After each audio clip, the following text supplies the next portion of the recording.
Welcome to Truth Recon. I'm Agent D. Baker, former narcotics detective, SWAT team member, and U.S. Navy combat veteran. With years of real world experience in high stakes environments, I've seen firsthand the dangers that lurk both in our communities and increasingly.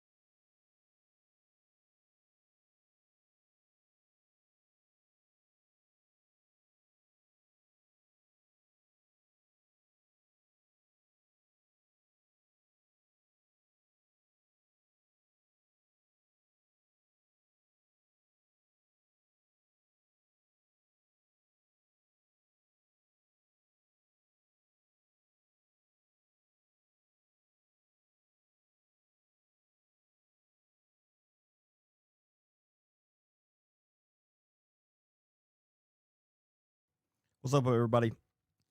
I don't know what that was. Let me try that again. What's up, everybody? So, still banned on the TT, and I posted a very short video on there just a few minutes ago announcing that to come to the YT for my live tonight. So hopefully some people get that and come over. But what happened on there? Wednesday night we got banned for selling dangerous goods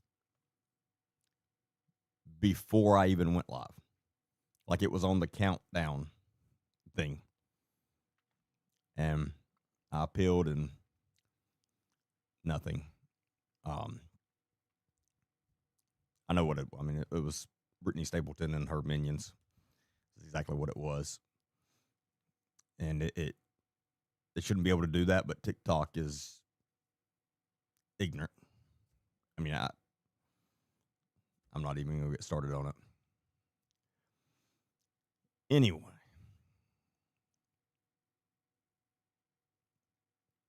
It's supposed to be back tomorrow, I think. I don't know.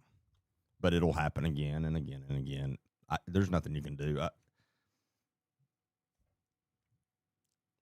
don't know. Honestly, I wish the Chinese still owned TikTok because it was a lot better then. Usually what happens when Americans get involved in something like that, it gets worse. That's exactly what's happened. I mean,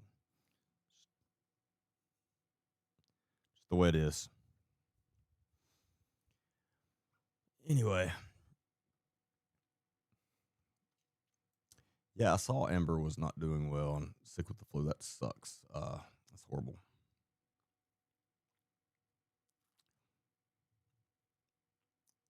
My little girl is sick. Some kind of stomach bug. It's going through her school. She caught it. So that's no fun.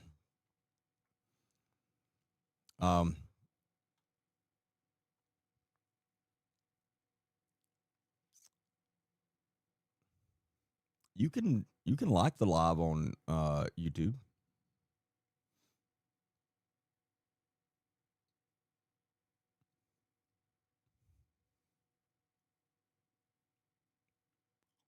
Was I at the Red House in West Jasper, back Jasper in the early 80s? I was born in 83. So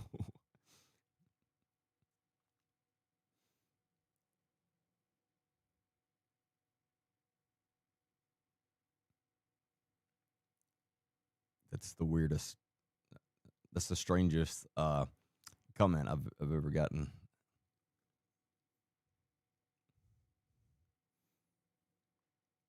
Was you at the Red House in West Jasper in the early 80s?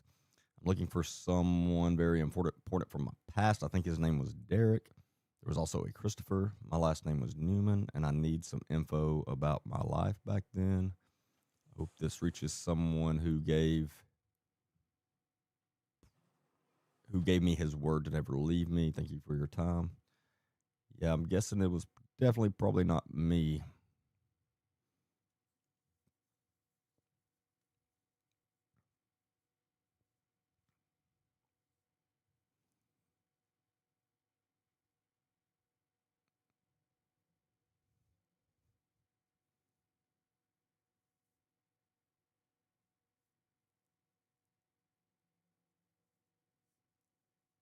Hey, Trish, how are you? Yeah, sorry, Brandy. Don't think I can help you there.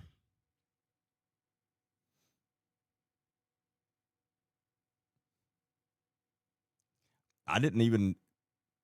It wasn't even anything I said on TT.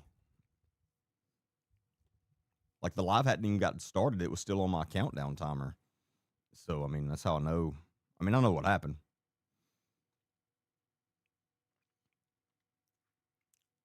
Did you hear more SA news came out this time? It is a guy who was essayed by another guy. Are you talking about with the ramp?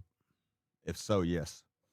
And we're going to talk about the ramp a lot tonight.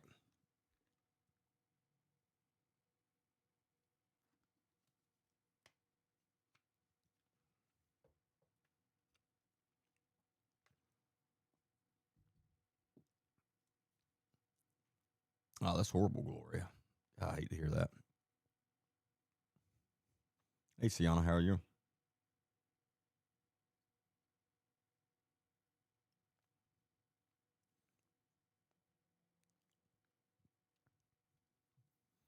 Yeah, I was supposed to have a guest on the live tonight that someone that was part of the ramp for a long time and knows a lot of information about it. And I was excited about it, but I don't know what happened. Um, Ended up not hearing back from him, so hopefully we can get him on soon.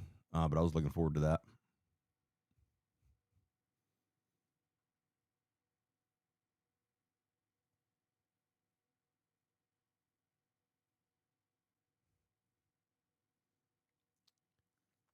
Yeah, Addison. Yeah, thanks for coming over. For sure, everyone that did come over from there. Well, apparently not many.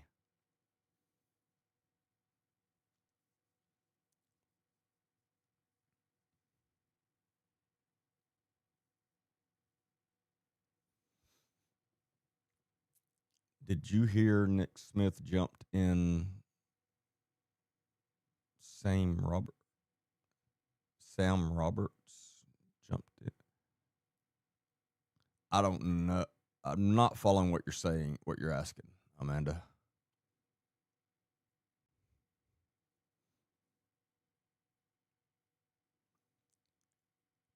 What's your thoughts on all the people that are missing?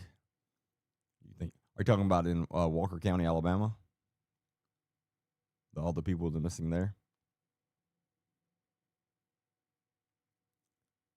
Yeah, FB's on as well. FB and YT tonight.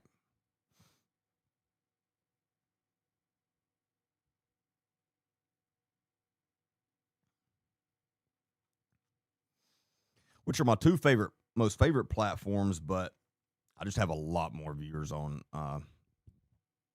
TikTok. Like would probably have over 1,000 people on tonight. From there,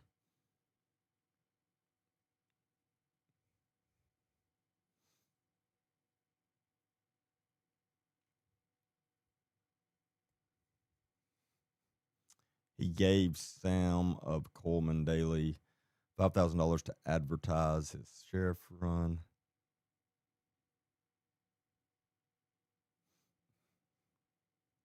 I don't doubt that. I don't doubt it at all.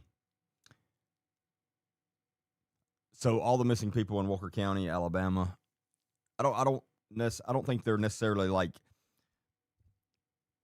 No, I mean, there's possibility.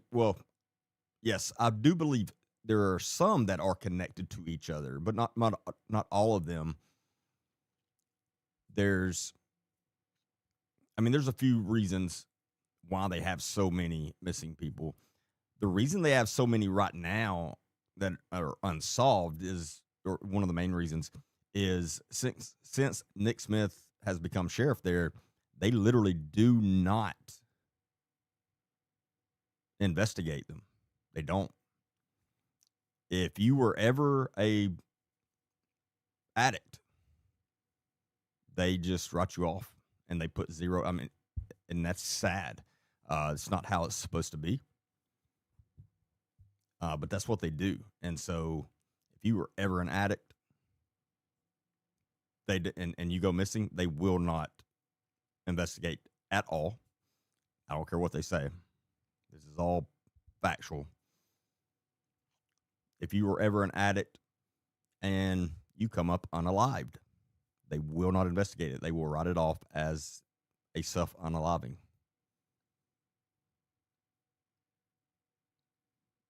It's unbelievable, but it's the fact. So that's part of it. There are another reason is Walker County is a main hub for the drug world in the state. Well, in the Southeast, it's a hub of, there are 100% some cartel presence there. Now, what I mean by that is, I don't mean that there are tons of cartel members there. I don't doubt there are some, but there are people that work for those organizations there. It's a big hub for a stash hub is what I call them, because it's a smaller county and they know law enforcement doesn't work. They don't know how to do their job and they don't do their job. And that's why, and it's been like that. And that's not just to blame on Nick Smith. It's been like that for 40 years.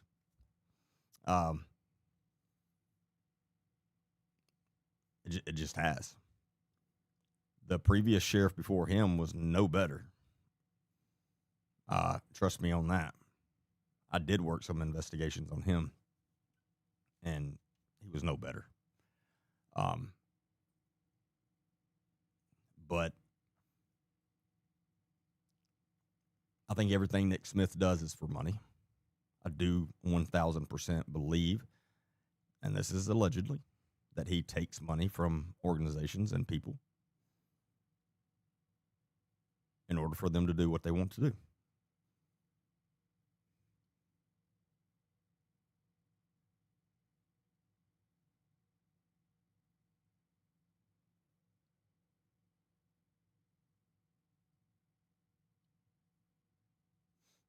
Yeah, I got it, Sienna.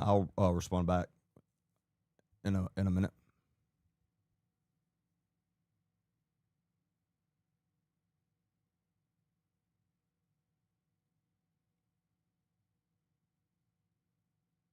For some reason, the YT cuts to commercials. Well, because they pay me.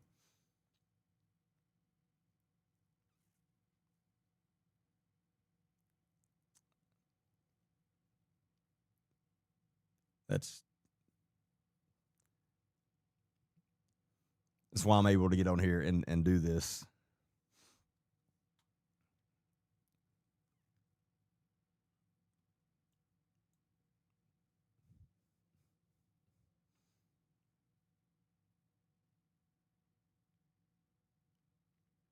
Now, TikTok pays me a lot more. That's why it's so frustrating. Because being banned for 4 days on there is cost. I mean, it does cost quite a bit. It costs me quite a bit of money, unfortunately. And we abide by all the rules. And I can click through there and see some of the people on live, and I'm like, how in the hell are they able to go? Like, how are they not banned permanently from the things they're saying and doing, and then we get banned? I don't understand it.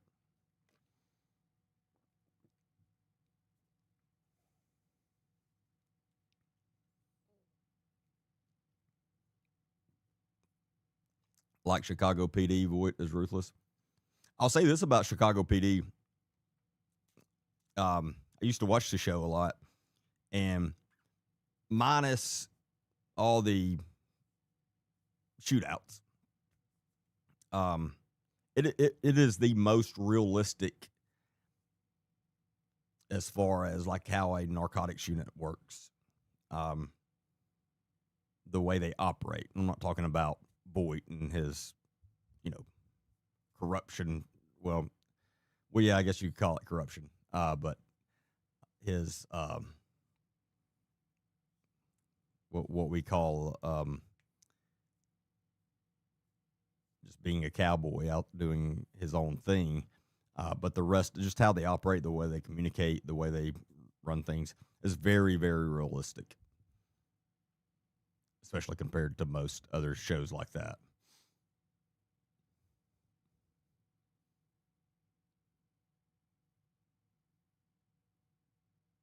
I haven't watched it in years. I don't watch much TV at all these days, but I used to like that show.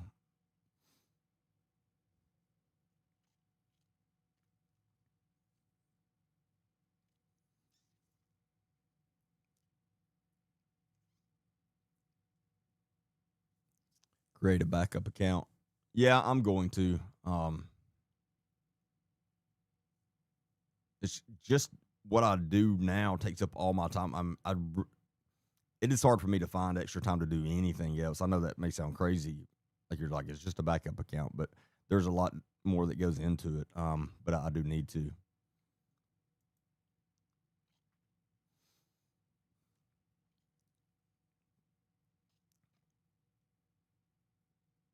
But my goal is to grow YT. If I can get my YT up enough, that's the only thing I'll be on, and I will never go back to TikTok again, ever. Um, I mean, that's how bad. I mean, I do not like that platform at all.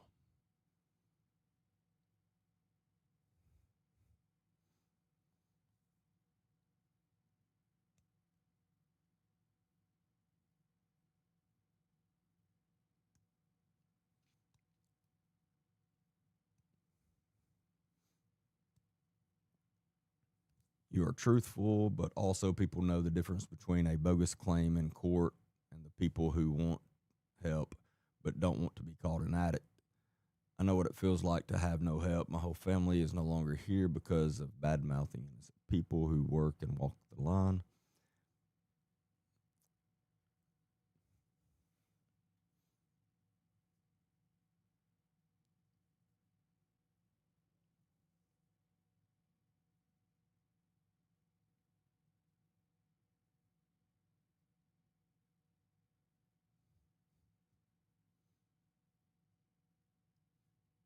I've been in Facebook jail several times. I'm a repeat offender. See, I've never been in Facebook jail ever. Um, I've never had issues on Facebook ever.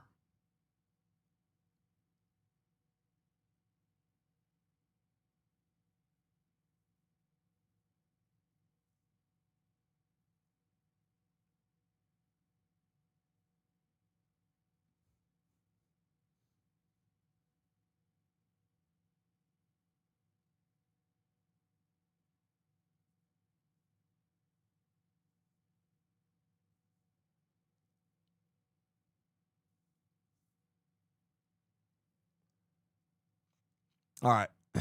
So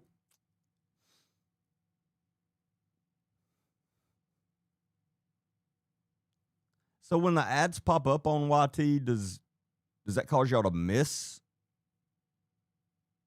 some of the live? How does that work actually? I don't even know. I haven't even thought about that. Or does it just, it picks back up and so you're just on a delay?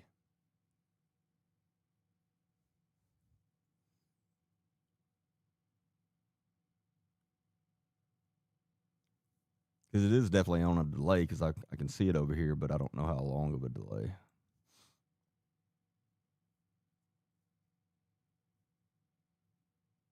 So it does just pick back up.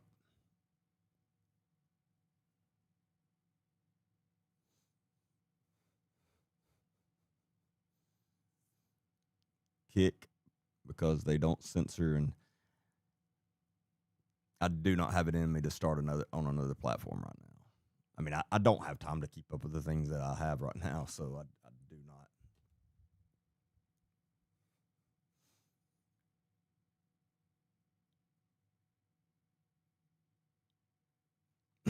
Let me see if I can demonetize the live tonight on YT.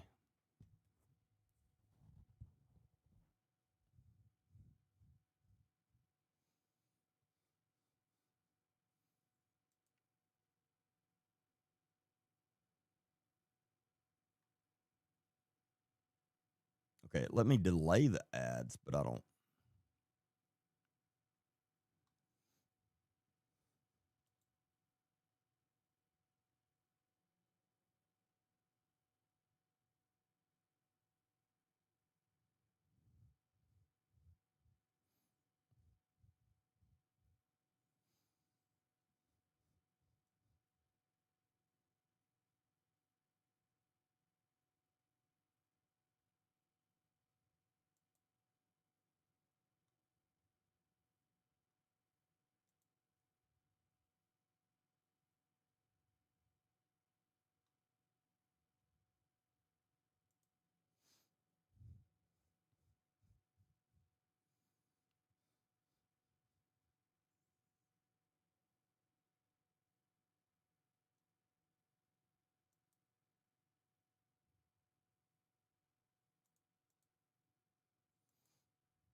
Okay, that sucks to do, but since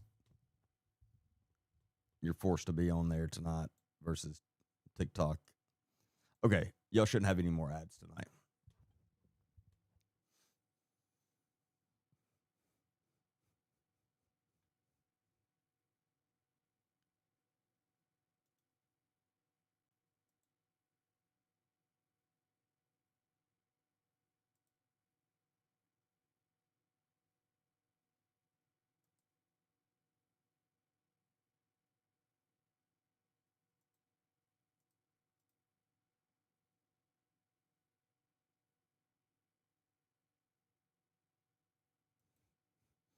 There you go, little Wingo.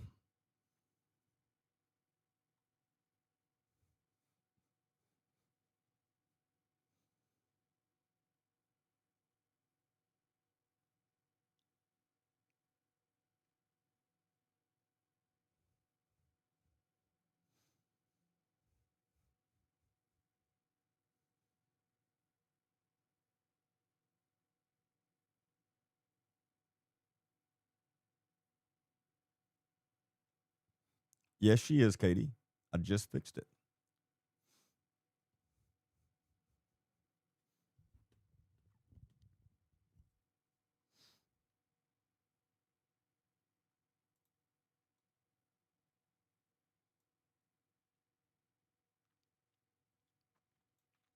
All right, let's get on. So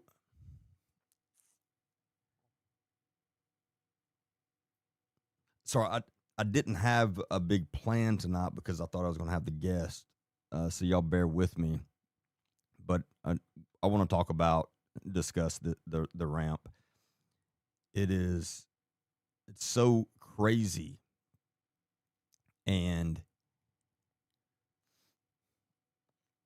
let's watch some of his videos.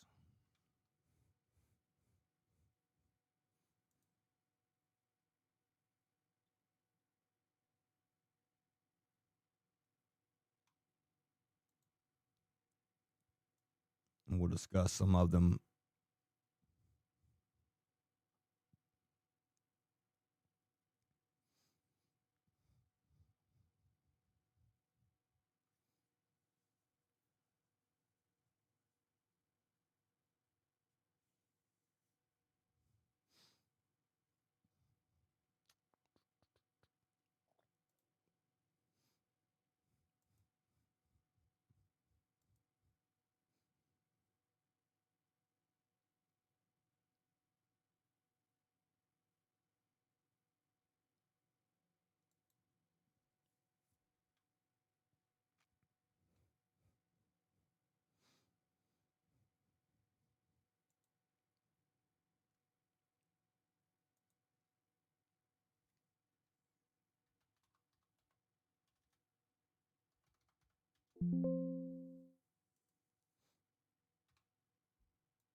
All right, so this is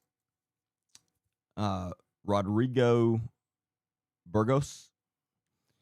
Hope I pronounced that correctly. He was a member of the ramp. I believe was part of the staff.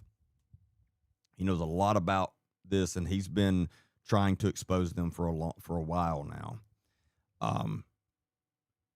He's pretty. From what I know so far, he is reliable, and accurate. So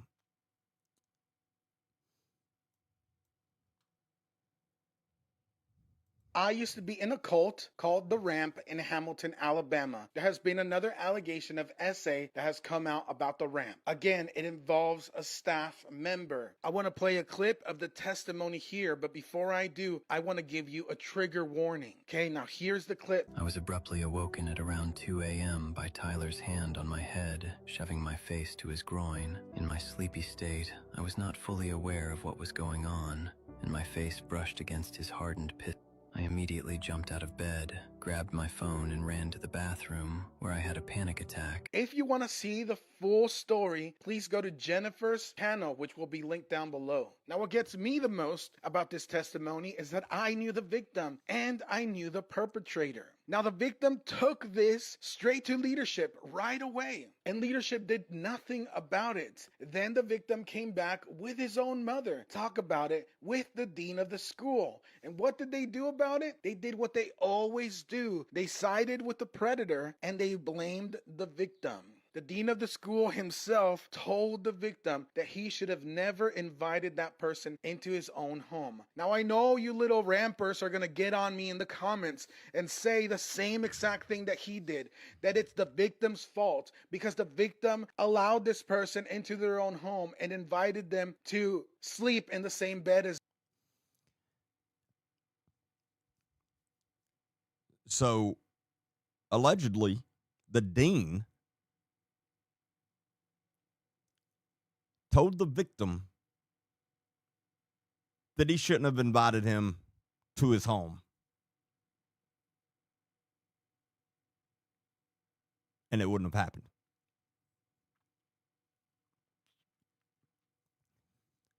And this is how I know this guy, Rodrigo, is being honest. This is how I know that this is true.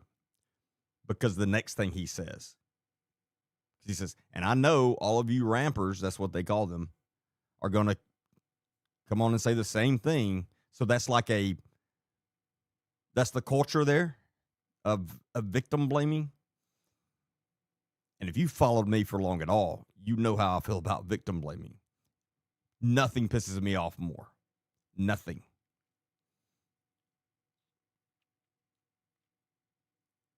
It blows my mind that any organization would say something like that and do something like that. that a victim come forward and you look at them and say, well, you should have invited them into your house.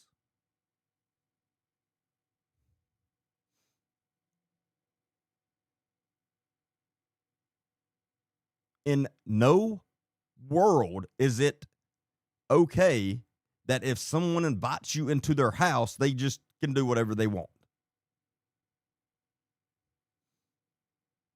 That is ignorance at its best.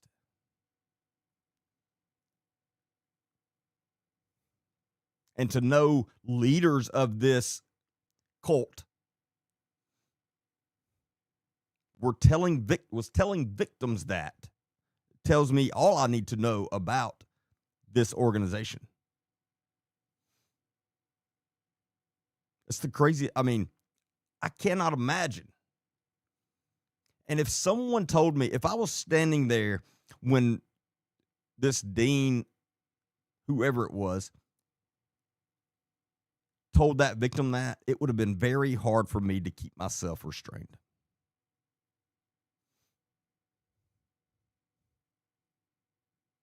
Very hard.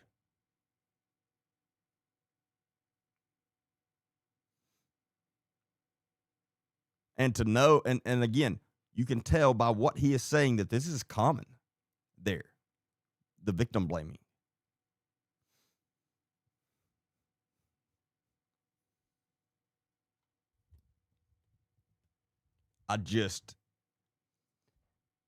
This place it's a cult. And there are still people right now giving money to this crazy lady. Speaking of Karen Wheaton, who, if you were on my live Wednesday, we watched a few of her videos, and I pointed out how she is literally she's just an actress. Nothing that comes out of her mouth is sincere. Nothing. She talks about money way too much. Literally in her statement that she put out 2 weeks ago, I analyzed it on here and pointed out how you can it's right there in black and white of how she prioritizes money over everything.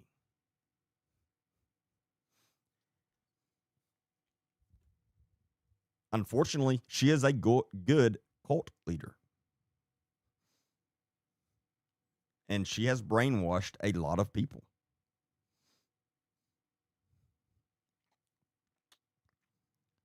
Something else I found out while we're talking about that, let me pull it up so I don't want to get this wrong.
I'm going through. I'm looking at all them.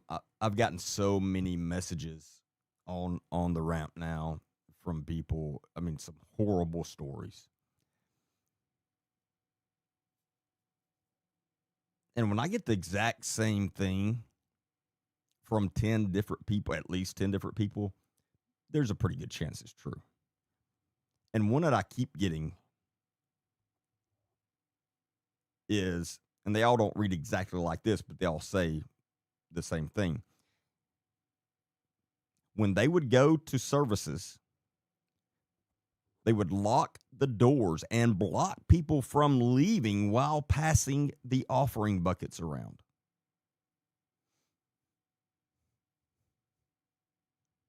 And again, I've gotten that message from at least 10 different people, and that's no exaggeration.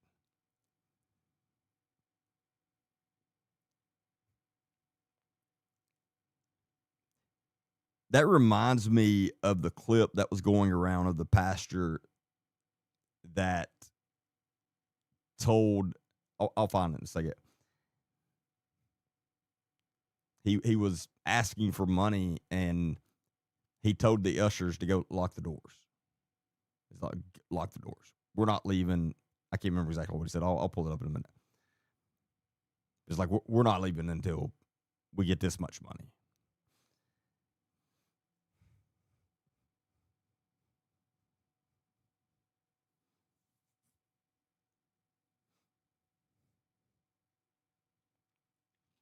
So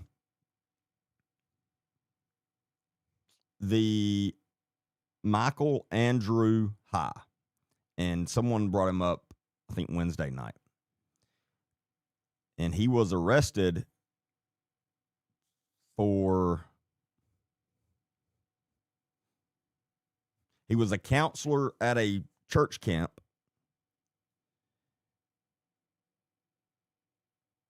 and was arrested for essaying minors.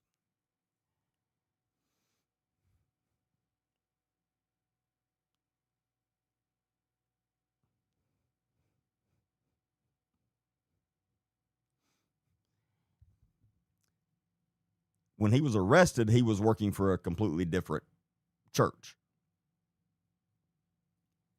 He was on staff at the Ramp and worked with several kids' conferences there. As soon as he went to another church and started teaching being a counselor at another church,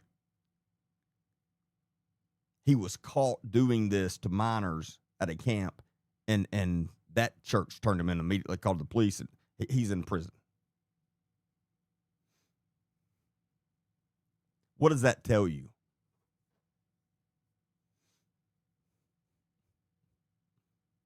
Do you think he just started being that way once he got to the other church? Of course not. That tells me he was at the Ramp doing this same stuff, and when he got caught, they just ran him off. They covered it up and just told him he needed to go somewhere else, which he did, and then he harmed more children.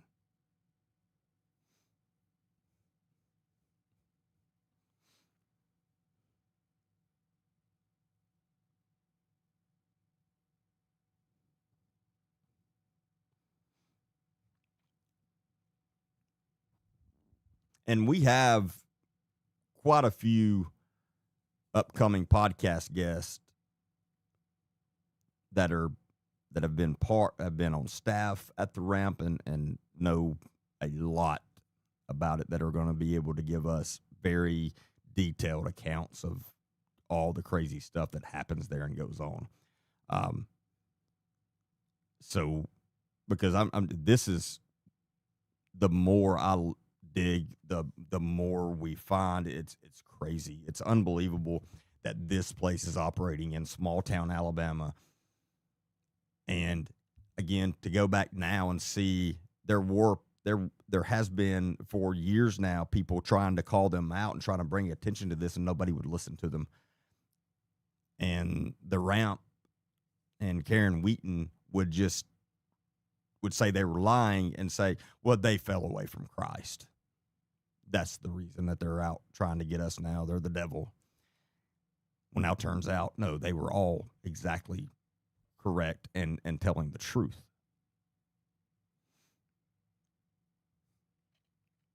And this is on top of which, I mean, the worst thing is the children being harmed by far. Then after that, there's a bunch of missing money.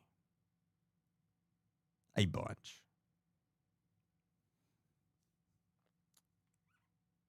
There are all these projects that she has collected money for years, and projects never came through. And we're going to watch another one of his videos in just a second. It's going to talk about one of the things she collected money for, a dorm, and now she's selling it. And we also know that they are currently have not paid their 2025 property taxes to the state and owe $61,000 in property taxes that they have not paid yet. And it's April the 3rd.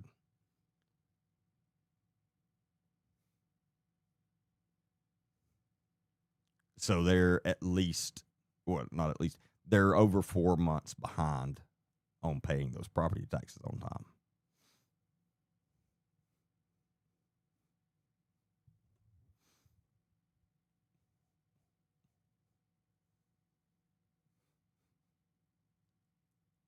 Oh, that's it, Sienna.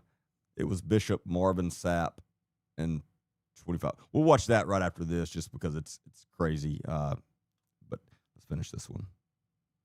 Them. But to you, I want to say that any sort of unwanted touch is assault. You do not get a free pass just because somebody invites you into their home. Does not give you the right to touch them in whatever way you want. People have their own autonomy. You do not get to force yourself or violate their autonomy. To you, rampers, I want to say no means no. I also want to add that he didn't just invite him into his bedroom out of nowhere. This was a culture that was created by the ramp. Anytime you were volunteering at a conference that was out of town, the ramp would sometimes buy your hotel room. And what they would ask us to do would be to share beds with other staff members to keep the costs down. So this wasn't out of nowhere. This was a culture thing that the ramp had already developed. I hung out with this perpetrator even after this happened because I had no idea. And who knows how many other people were assaulted by him, how many people were put in danger of being assaulted by him simply because the leadership didn't want to do anything about it. When the accusation came forth, it is not the ramp's job to do an internal investigation. It is not their job to hide the perpetrator. It is their job to give it over to the authorities. That's what should have been done, and that was not done. If you agree with me, comment down below and say, shut it down. I used to be in a cult called The Ramp in Hamilton, Alabama. There has been another allegation of SA that has come out about. Now let's pull this other video up right quick just because we're talking about it for those of you that hadn't seen it, and you'll know what I'm talking, so you know what I'm talking about. This other pastor.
I said, close them doors.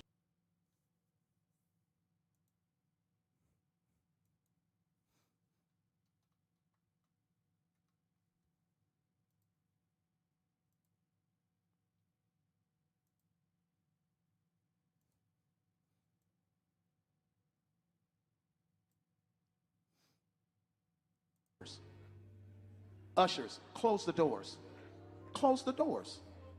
Close the doors. It's 1,000 that's watching online. This is a small seed. If I get 1,000 online to give this, if I get 1,000 in the sanctuary to give this, that's $40,000 tonight. Now, everyone up here, we've all sowed and seeded, but I need everyone standing up here with us, with me, to plant a seed of $100. Because again, it costs to sit up here. And this is what I need you to do. If you're giving electronically, or even if you're giving tangibly, I'm gonna have y'all come to the altar and give it, because I need to see 1,000 people moving. Bring them baskets. I want the baskets up here. I want to see the folk. Y'all start moving. Y'all can bring it right now. Come. 1,000 people need to give $20. 1,000 people need to give $20. 1,000 people online. Speaking on it, can I get 1,000 people to give $20 right now? That'd be nice. Need to give $20. I said close them doors. Yeah. So that when I started reading that the other day, that was the first thing that came into my mind was that guy.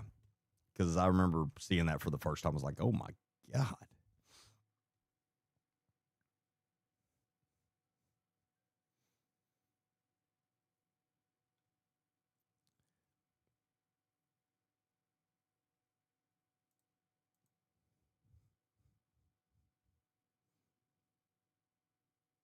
And renovation of this building. Now, I know that this building did not cost. I used to be part of a cult called The Ramp in Hamilton, Alabama. Now, it's come to my attention that The Ramp is selling one of their buildings. This building is a dormitory for their school. What makes this interesting to me is that Karen raised almost $1 million for the purchase and renovation of this building. Now, I know that this building did not cost anywhere near $1 million. Now, I could not find the sales history, but I did find the tax assessment. And I know for a fact that the renovations of this building did not cost anywhere near $1 million, because when I was there as part of their school, what they did was they had students work for them for free, and I personally tore down and helped to renovate lots of buildings that the Ramp owned. And so I want to take this opportunity to tell you to stop giving these people money. Stop it, because this is what they do with that money that you give them. Your hard-earned money. They tricked you and they told you that your money was going to go towards housing young people so that they could meet Jesus and that they could be trained for ministry. Now, I don't know where the majority of the money went, but it didn't go to the building and it didn't go to the renovation of the building. But what about housing students? Now, before I left the Ramp, I found out that if you wanted to be in their school, you had to live in Ramp-owned housing. You did not have the availability to live anywhere else or rent from anybody else who was not the Ramp. What they did was they jacked. You know what that's called? A cult. Literally. This is exactly how all cults operate. You're not allowed to live off base. Up their prices for their housing, and their housing is just a dorm room that's shared between two people. Now, for the same price of renting one Ramp dorm room that you share, you could have gotten an entire apartment to yourself in Hamilton. So they took your money to buy a building for themselves. Then they used the students to renovate that building for free or at really low cost. On top of that, when the building was running and they were renting it out to students, they didn't give them better pricing. They gave them higher pricing. This is what they do with your money. And now what? Now they're selling this building for $500,000? Where does the money go? Does it go to the students that helped renovate that building? No. Does it go back to you, the hardworking people who gave your money to that building? No, it doesn't. And why is she selling this building now? Is it because she has to cover legal expenses for all the hot water they find themselves in, for all the SA allegations that are coming out about their staff? I don't know. Or could it be that they're using this money to make people sign NDAs and pay them off? Because that has happened. I don't know. Or is she using this money to buy property in a different country so that when the ball drops and everything comes out about the nastiness at the Ramp, then she can leave and run away to a different country? Who knows? But a lot of the old staff from the Ramp has fled to the UK. But one thing is for sure, they don't use the money that you give for what they say they will use it for. Stop supporting them. And we know this. Hey, Southern Girl. Thanks for joining. But we know this.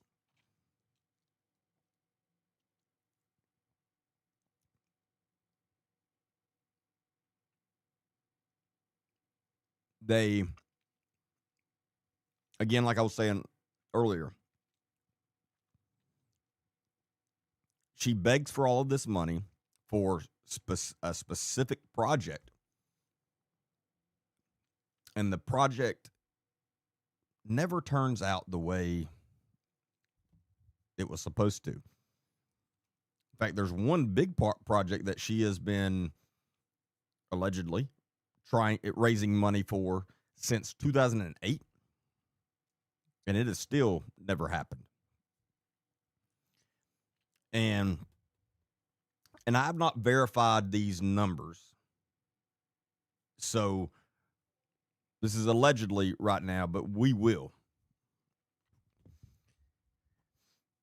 But if the numbers he is saying is correct, all kinds of issues there. If she really did raise $1 million for this project, and now it's up for sale for $500,000, which that part is true. Is correct for sure. That it is for sale for $500,000. Then obviously we know they never put nothing, not even close to $1 million into this place. $1 million in Hamilton, Alabama can go a long way. A long way.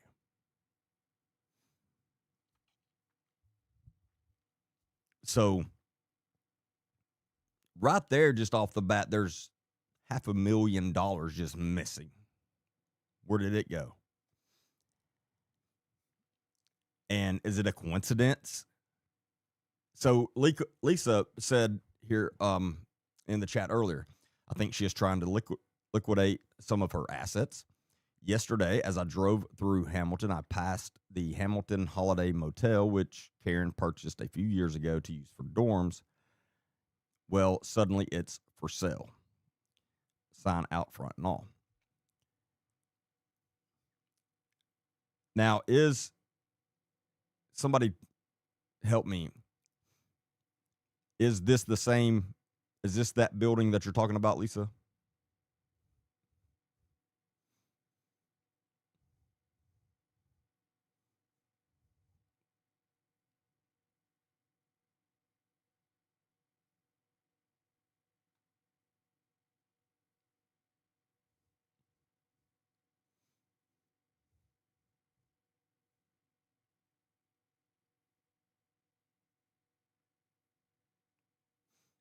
Yeah, Monica. No, $1 million in Hamilton, Alabama goes a long way. I mean, there's a lot you could do with that kind of money there. Okay, so yeah, thank you, Melissa. So this is that building that Lisa was talking about. But yeah, is it a coincidence that suddenly this property is up for sale? No, of course not. But I believe Lisa is 100% correct in that she is trying to liquidate things because she knows it's coming. She knows the end is near for her. And I said that the other night. I'm telling you, she does. And one of her videos that she just put out a few days ago, or within the last week, we watched it on Wednesday night, where she's still begging for money for this women's conference that's coming up. And you could tell how her whole attitude, she has changed. She is worried, and you can tell it. She's very worried because, again, she knows that they have been hiding this stuff under the rug for years now, as far as the SA stuff. She knows that they've been hiding this stuff and keeping people quiet about it, whether through and allegedly some of them via paying them off to stay quiet. Now, on a side note on that, there is currently a bill that obviously I hope they get passed in Alabama. And somebody on my team look it up. But I saw Angela, Anaya's mother, posting about it just a few days ago. Anyway, that bill, if it is passed into law in Alabama, then you can make someone sign an NDA all you want if there was SAing involved, and it doesn't matter. Which I think is great, because that's crazy. It just is. Anyway, we'll move on. But yeah, this is exactly what she is doing. She is trying to liquidate all this stuff. She is extremely worried. She knows that they have been hiding this stuff for all these years, and now it is all coming out. And now they can't just gaslight everybody by saying, oh, those people are lying. They don't know what they're talking about. Now they can't say that. And so that whole gig is up. And she knows that. And again, as I said the other day, I wish some of these victims would get an attorney right now, because all of their assets need to be frozen right now. Every single asset they have needs to be frozen right now. So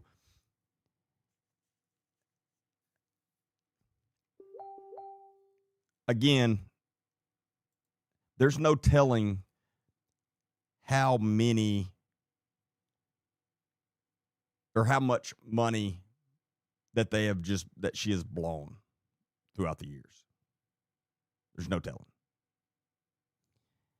And we know there's a lot of money completely missing, and that is more than likely just gone because there's bills that they can't pay. And now she's being forced to actually start liquidating some of these other assets.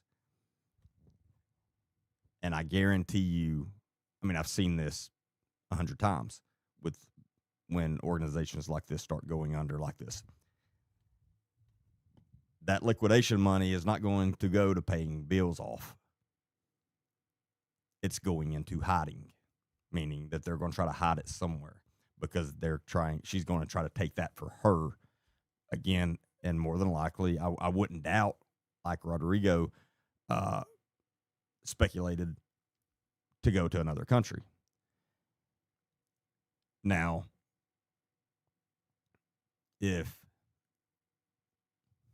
you're not going to get far if you just go to the UK and you're wanted here in the US, you might as well be in the US, because they're going to easily, the law enforcement relationship between the United States and UK is very close. They work very good together and very close on the federal level, for sure. So that's not and I'm not going to sit here and tell publicly, I mean, a lot. No, it's not like it's top secret information, but I'm just not going to put it out. The countries that you would go to if you're really wanting to be on the run like that. But hopefully she does not do that. But it concerns me that these assets are not being frozen right now, because once this month, like for instance, once this is sold, that money's gone.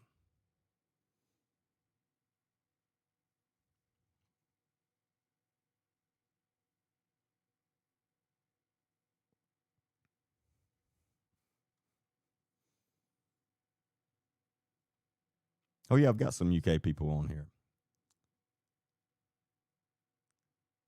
And us in the UK would spread awareness. Yes. Yeah, via Interpol, there's a very, very close relationship between those two countries.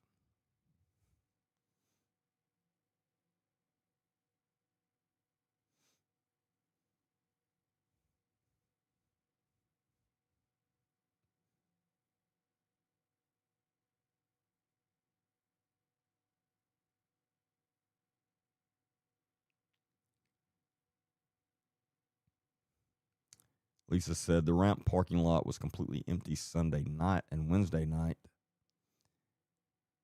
There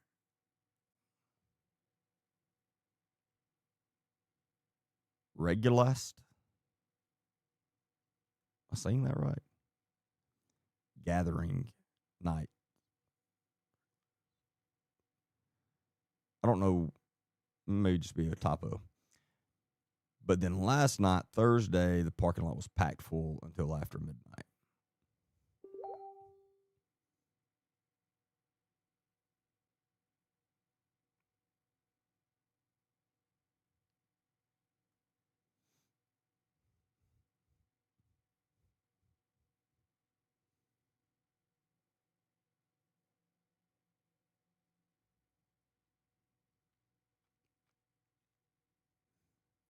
And see, it's crazy to me that they can still have a packed parking lot right now when all this stuff is coming out. And that's why I'm going to be, and it may get old to some of you, but I'm going to be talking about this. We're going to be talking about this a lot because this needs much more awareness brought to it than as of right now. And thankfully, my platform is growing like crazy right now. And so I think we're going to be able to bring a lot of awareness ourselves. And then I know a lot of other podcasters and things are probably going to jump on board as well, as I hope they do. Any of the ones that I know and speak with regularly, I'm going to, by Monday, be in all their ears, asking them to start talking about this as well. So we're going to get this spread throughout the country, and especially Alabama, but they also, as we've discussed, have another location, campus in Chattanooga, and then also in the UK. And let's see, her Manchester, England ramp is huge.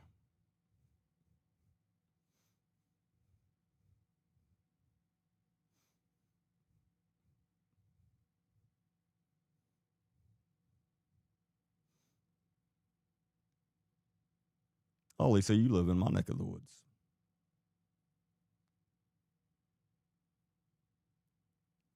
People there seem to be in a trance. Yeah, I mean, and again, that's what a good cult leader is good at doing. And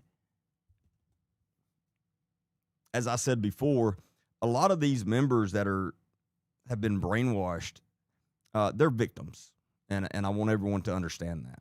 Now, some of them are not. Some of them are willing participants, obviously, like Samuel was, going around essaying minors, and there's no way he's the only one. Again, we've got the other guy, what's his name? I don't know why I can't ever remember his name.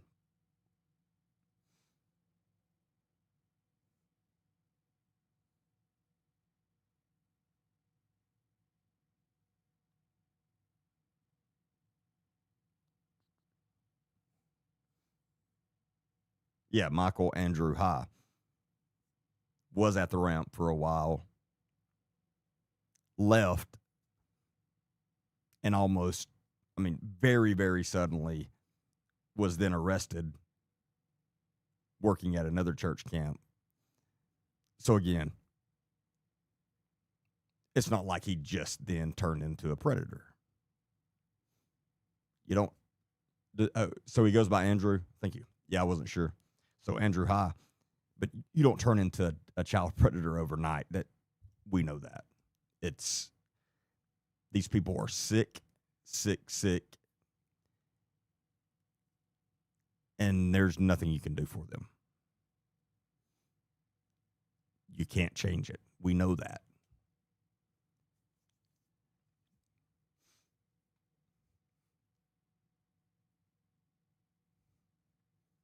That's why they need to be put in prison for the rest of their lives when they're caught with this for this stuff, because as soon as they get out, they will reoffend. The numbers are there, the stats are there on that. The research has been done. They will reoffend.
They mentally break them down. It's terrible when you're strong-minded like me and question things. You get the boot.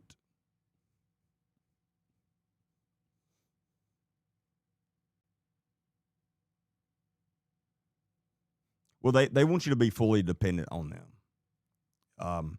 Like he was saying, you're not allowed to live off campus at all, and that all falls into the having that power over you, having that authority over you, because they want to be in full power over you. That's what they want. They want ultimate power over you and everything that you do. They want to tell you and again, the good ones do get a lot of people to fall for it.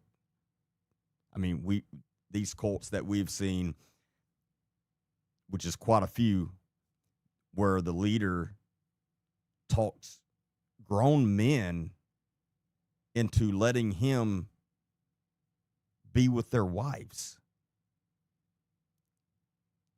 Like, my God, like, that is crazy to me. And again, we find out that a lot in some of these cults. That's how deep they get. That's how much power they get over these people. Yeah, they ostracize those that ask too many questions. Yeah, you can't ask questions. And that goes back, and I can't find the stinking video. I hope I do. But if somebody knows where it was, but we watched one the first night. We talked about this with it was the Perry guy, and he was speaking at the ramp where he's talking about the secrets, how you got to be able to be good at keeping secrets and all this stuff. Yeah, all that goes hand in hand. You're not allowed to ask questions. You're not allowed to criticize at all. And you better keep your mouth shut. I mean, that's how they all operate.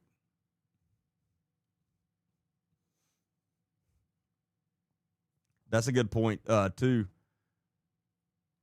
Each time they offend, talking about the child predators, each time they offend, there's a high chance that they are creating more predators, too. Yes, unfortunately, that is true.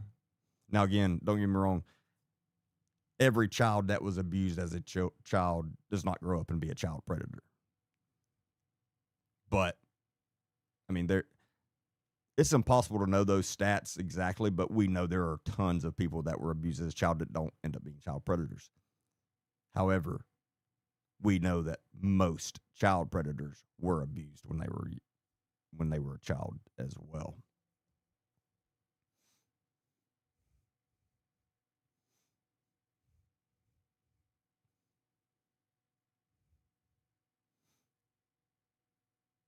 Yes, there's a special place in hell for people like her. You're exactly right, Tammy. I'm telling y'all, this Karen Wheaton is evil. Yeah, Perry Stone. She's an evil person.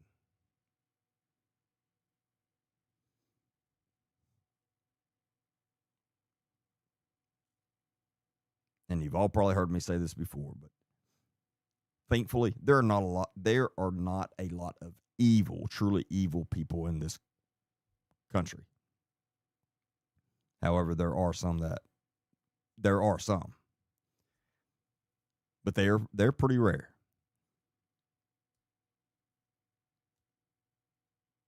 But a lot of us know one when we see them. And I'm telling you, I see the same thing in Karen Wheaton. And I pointed out and literally analyzed her in front of everybody's on Wednesday night, how she is not sincere in anything she says. That's very concerning.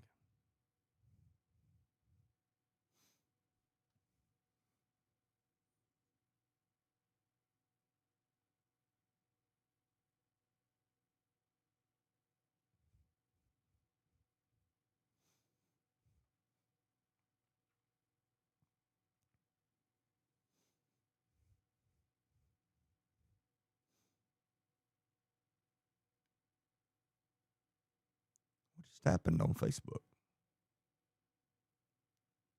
It was weird. I saw it go back to the opening scene for some reason. Are y'all still good on there? Facebook, can y'all still hear me and see me?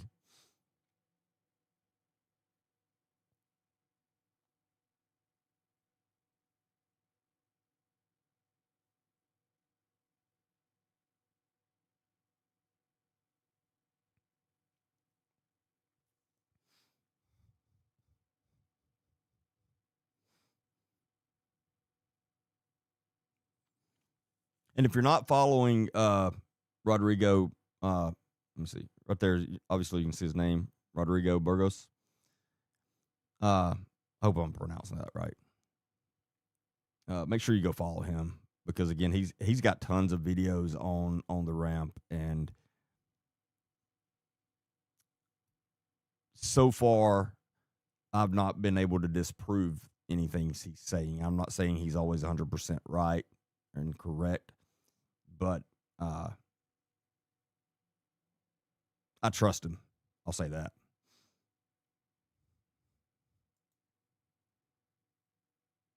And I've never had a conversation with a guy, but watching his videos, again, you can tell he is being sincere in these, and he has again been bringing awareness to this for a long time.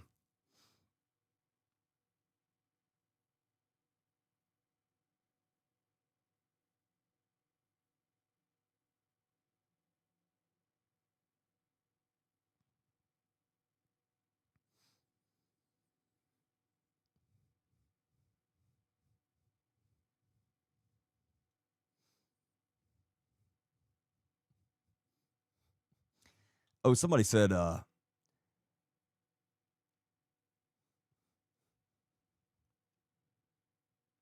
know that name, Jennifer Maldonado.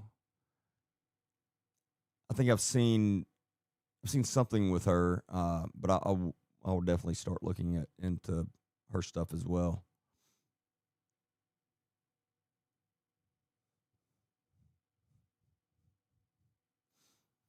I'm trying to find a comment I saw earlier about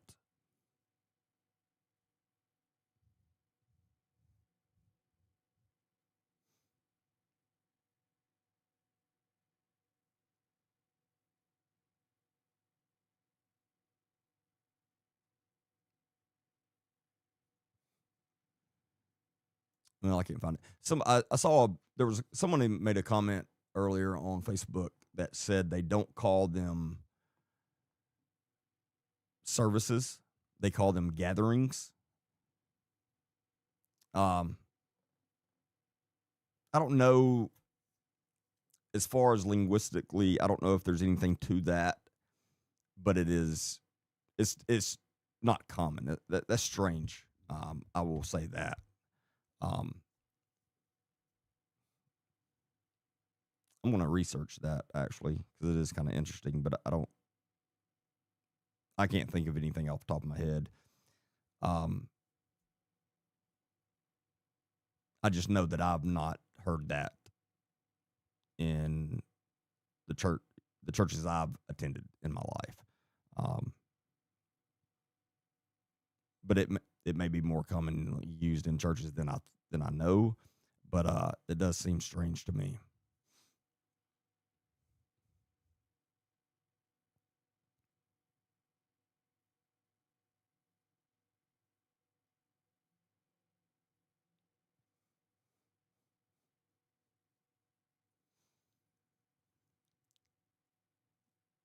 I know this, Nancy said, I know this is going to surprise you, but my sister had not heard of the Ramp or the Stapletons, and she's pretty big in keeping up with what's going on. She was shocked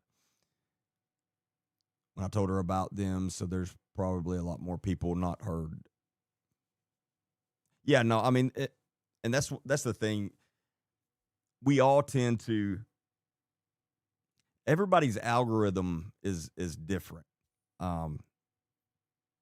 And so when you're on social media and you're scrolling through and you see the same thing over and over again, then in your mind, you start immediately thinking, well, everybody knows about this because it's everywhere. In reality, your neighbor's algorithm is completely different, and they may not have seen the story at all. And so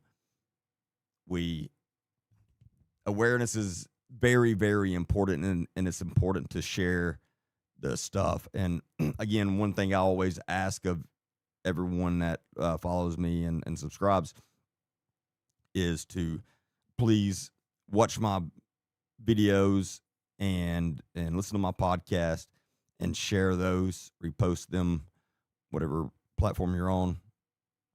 And then also tell your friends and your family about them. Also, on that note, another thing I need to start putting in that as well is please comment when you watch my stuff, no matter what you're commenting, because that helps push those videos out to more people's feeds. It helps a lot, actually. Commenting is very big in determining how popular the video goes, how many people see it, and full transparency, also how much money we make as well. And so I really appreciate that.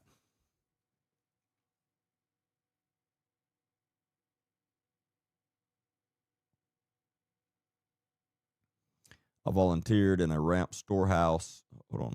Who's him? Are you talking about Rodrigo? Or who are you talking about, Kimberly? I volunteered in a Ramp storehouse with him, and I lived in the same apartments complex with him. Also had a few steps with him and one of the apartments. Mutual friend.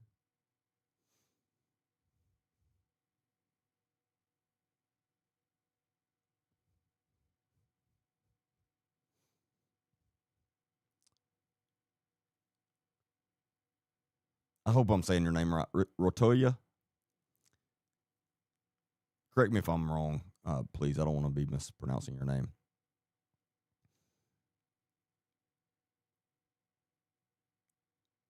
You sent me a video, and that was okay. That's where I saw her name. We'll watch that then in a minute.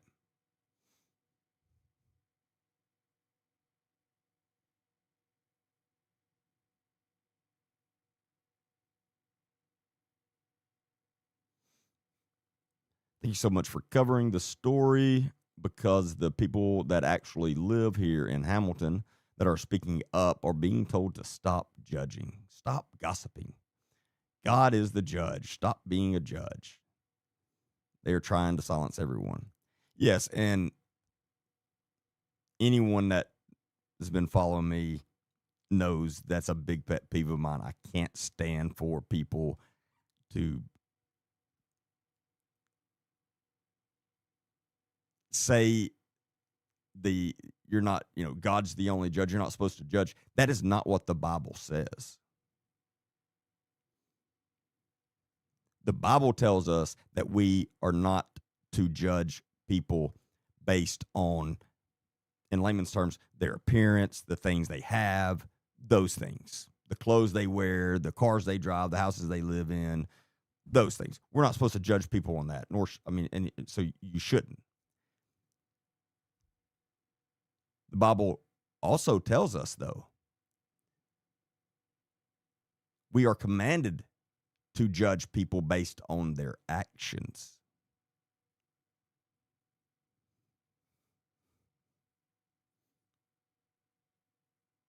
For some reason, the same people that are always throwing that around, they never bring up that one. So, yes, when you see someone doing something wrong, you are supposed to speak up about it. And you're commanded to.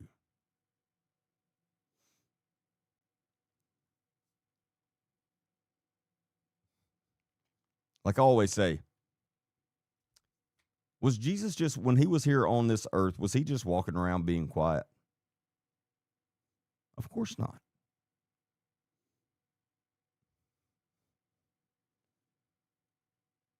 And all these people that claim they know him and claim they follow him and claim that they are saved are constantly telling everybody, be quiet. Don't speak up. That's not what we're supposed to do.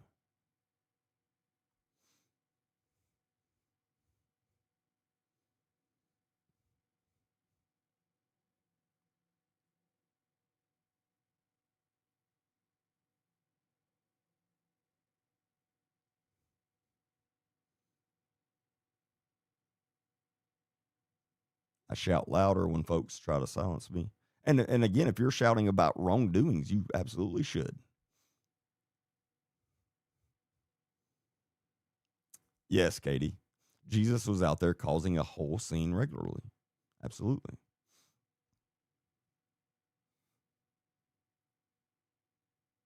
He never said, go and sit in your house and don't speak to anybody and just be quiet. No, that's not what he said. Now, again, if you're gossiping about the way people look and all those things, that's what he's talking about.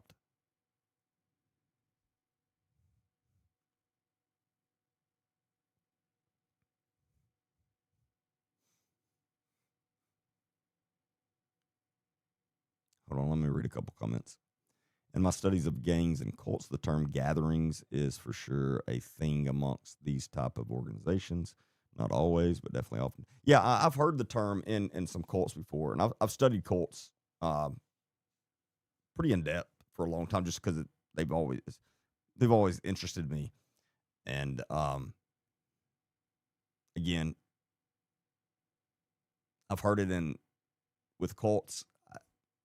Me personally, I've not heard that with churches, as far as like being strict, as far as, no, this is not a service, this is a gathering. It just sounds very strange to me.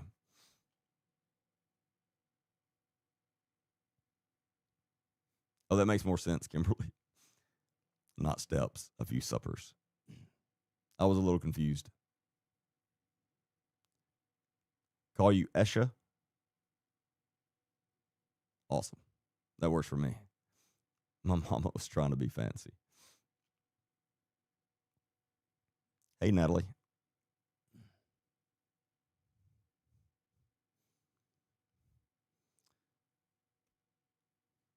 Absolutely. That was my point in drawing attention to their terminology. That is popular terminology amongst the occult. Yes, I agree with that. And again, it may be more common with churches than I know, but this sounds strange to me.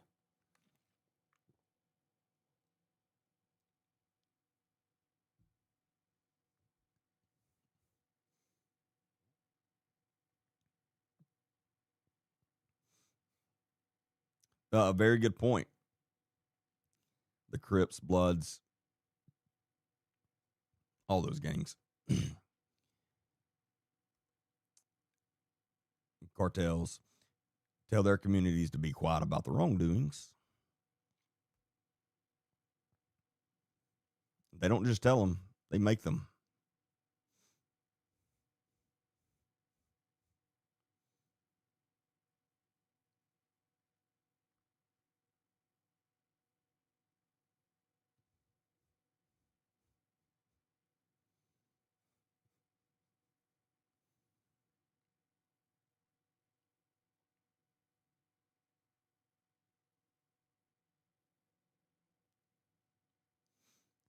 Judging, as they call it, is focusing the laser accuracy of truth as God's word clearly defines it, and they fear the light of truth. As mentioned in John 3, they are fleeing from the light of truth, which is Jesus. You're exactly right.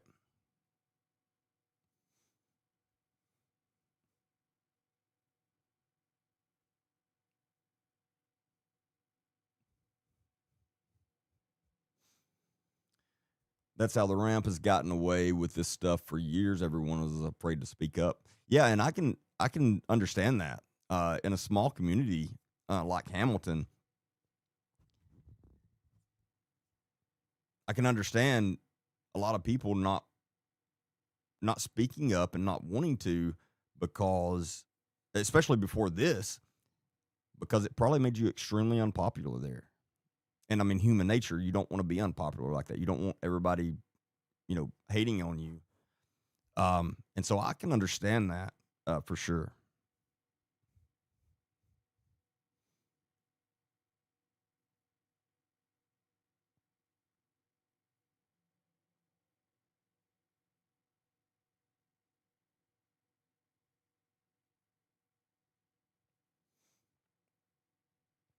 Oh, you're exactly right, Monica.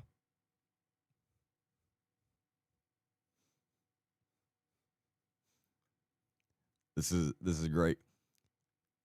So Katie on YouTube and Monica on Facebook just posted pretty much the same comment. Jesus flipped tables, and it's about time we start flipping them as well.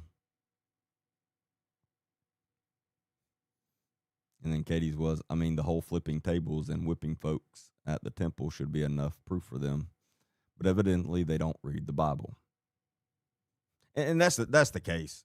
Most people that you hear what I call hiding behind the Bible, they don't really know the Bible. We find that a lot. They're quick to throw these, only God can judge me, things around when some of them have literally never opened a Bible, unfortunately.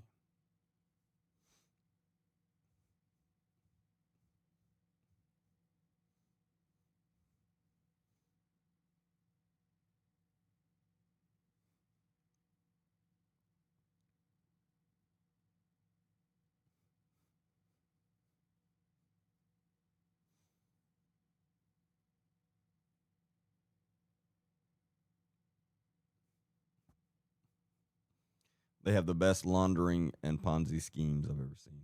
Well, and I said that about the ramp the other night. That's one thing I invested that I worked a lot of money laundering cases, and it's exactly what I said. As far as I'm 100% believe there's some money laundering going on through that organization for sure. There's no doubt in my mind on that.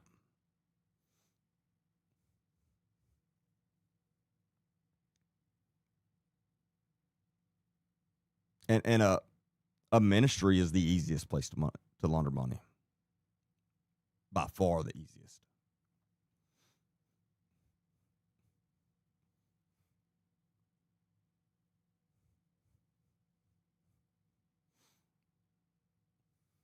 If you know what you're doing, casinos, you can get by with it there pretty easily, but they have actual investigators that are pretty good in a lot of cases, and they catch it sometimes. But ministries, there's zero oversight. There's no oversight whatsoever on the monies and things like that. And so, like I was saying the other night, when you have a large ministry, and I refuse to call the ramp a ministry anymore because it's not this, it's a cult.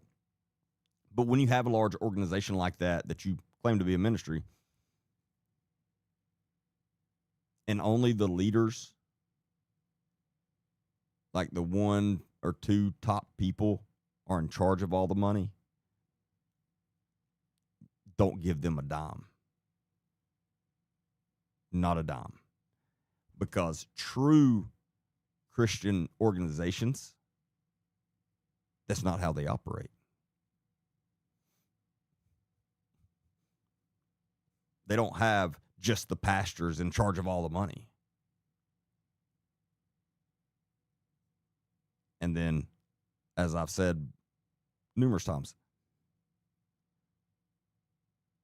when the leader of a church in your community is by far the most wealthiest person in your entire community, that's a big red flag.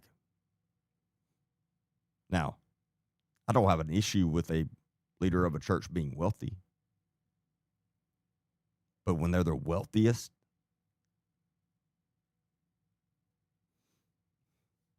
10 times wealthier than anyone else in their community, that's a big red flag.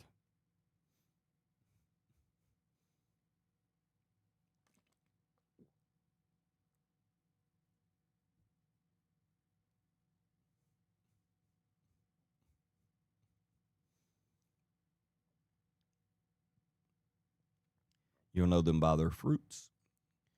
We are to use discernment. Absolutely, Monica. There's a difference in using that gift of discernment and judging. Absolutely.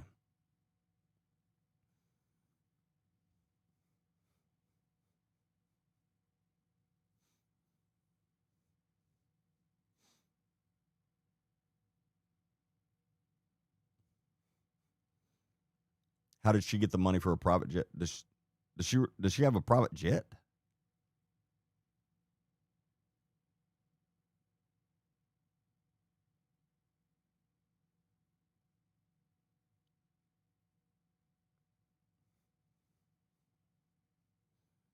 I haven't heard that. If that's the case, it would not surprise me. It doesn't surprise me at all if she does.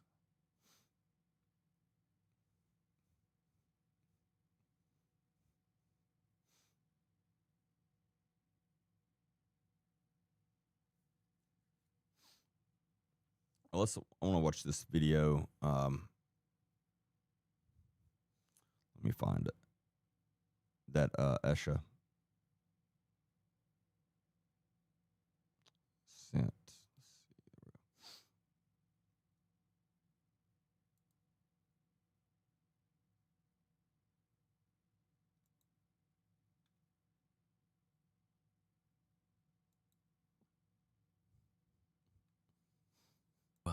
I was a first-year student at the... Here we go.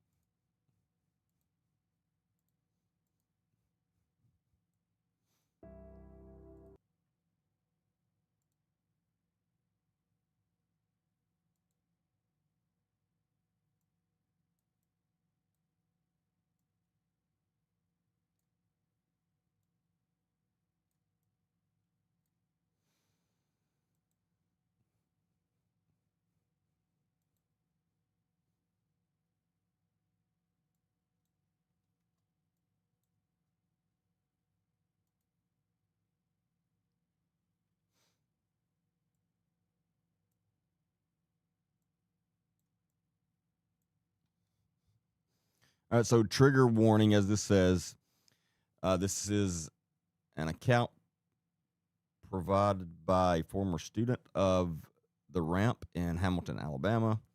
And obviously it talks about SA, so trigger warning for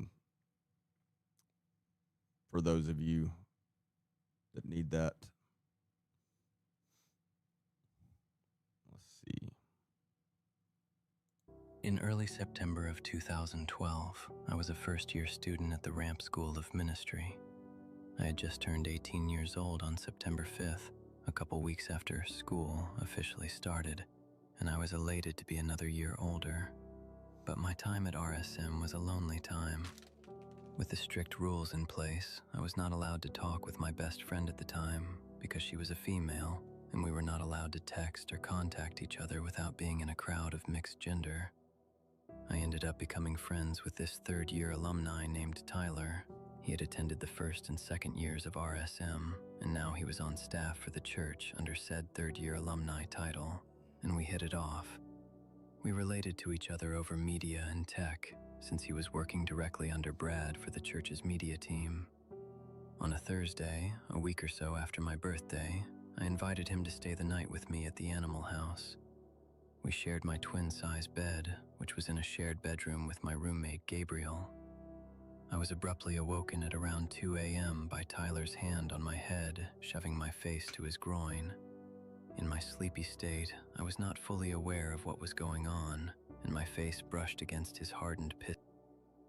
I immediately jumped out of bed, grabbed my phone, and ran to the bathroom, where I had a panic attack and called one of my good friends back at home. After a few minutes, my roommate Gabriel came and knocked on the bathroom door and asked me if I was okay. I was a panicking, emotional mess, and Gabriel decided to go and get our RA from downstairs. While Gabriel was out, Tyler came to the bathroom door and apologized and said he was asleep and he didn't know what he was doing.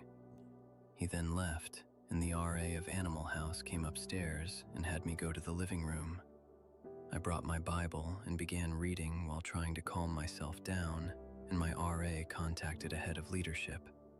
He informed me that in the morning they were going to contact Tyler and get to the bottom of this. In the meantime, I had my RA contact my mother and let her know what had happened. I remember how scared I was when this all went down, because I was afraid I was going to be kicked out of the RSM program due to the actions performed against me.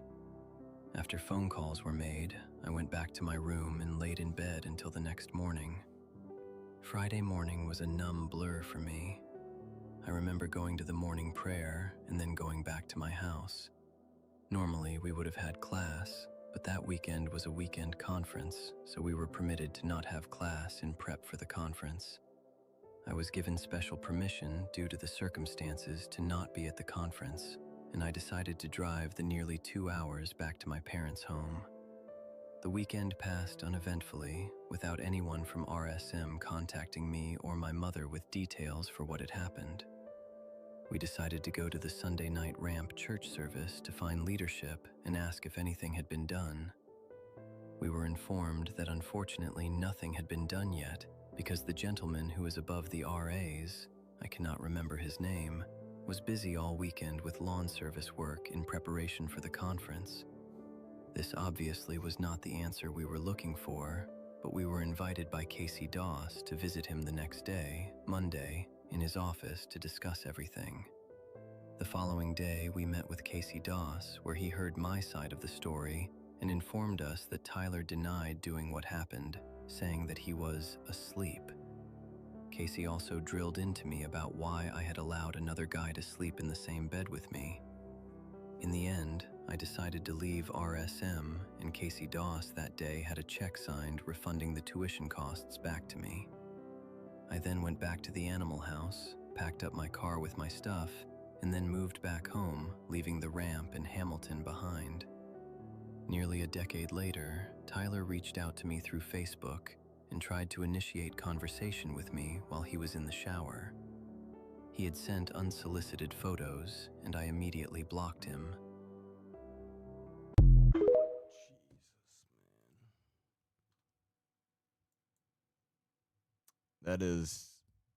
That's horrible. I cannot imagine how lonely that kid felt during all of that. That's just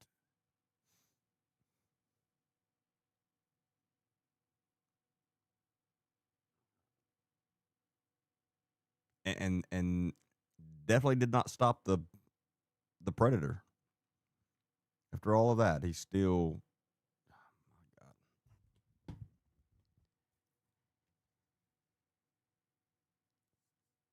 the way he was treated through that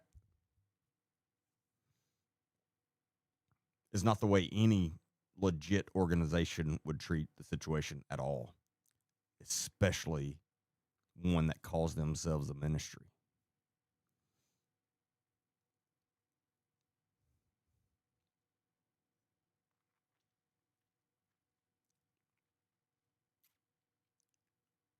Are you kidding me, Melissa?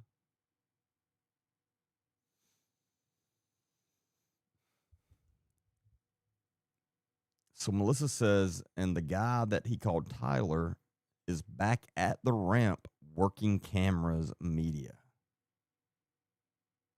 He has students over for dinner and a movie.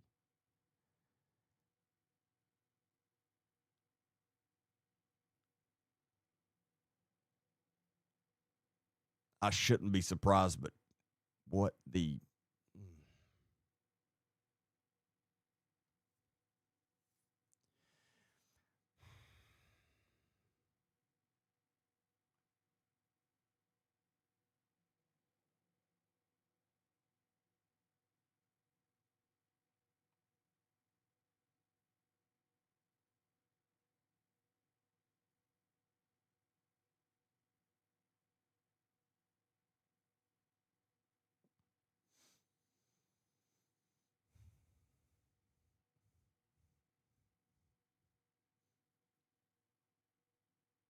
Unbelievable.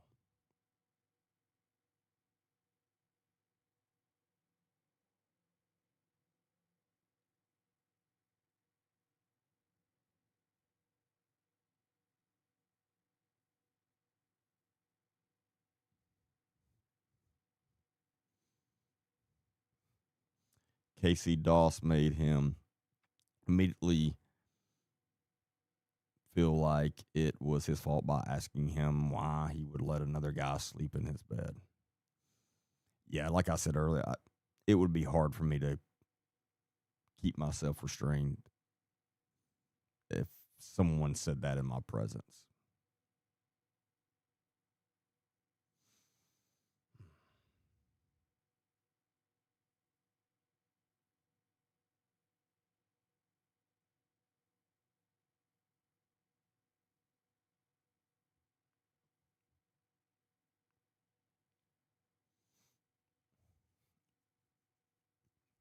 He works concession stand at Hamilton High School. He has been at the high school football concession stand working with the male students.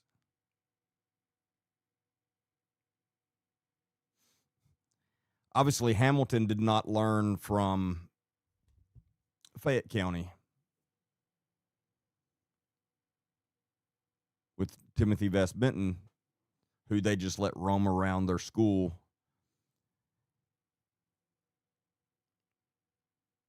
as he was essaying little boys at school when he had no business being there.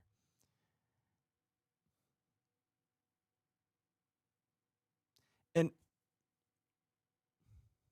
you would think that some of the people in charge of these places, like schools, would start to ask questions of, why is this person always around like this? Especially if they have no children that go to that school.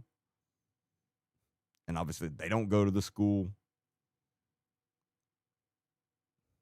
but they keep on coming back like that all the time. It looks like someone would step back and go, it's a little odd. And I'm not talking about someone going and volunteering at the concession stand every once in a while or something like that.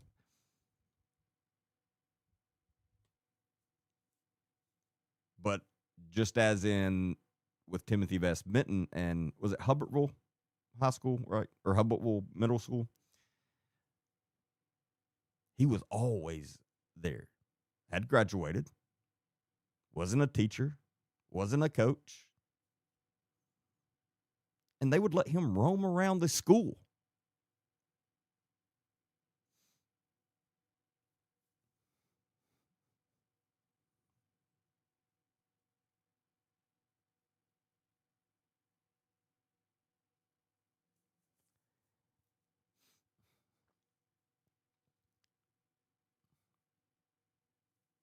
And if someone would send me the real name of this person, obviously I will.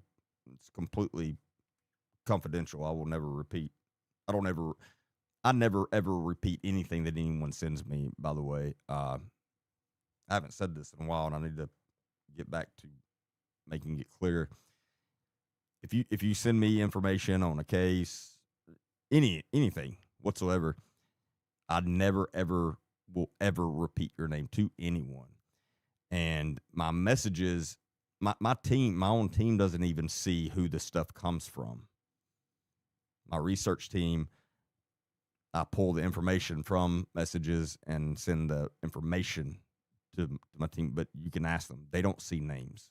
I'm very, very, very strict on that, uh, because I understand how important that is. And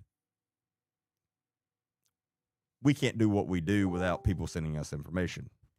And I would never do anything to ruin that, such as letting it leak of what somebody sent me, because then what's going to happen? Nobody's going to send me anything.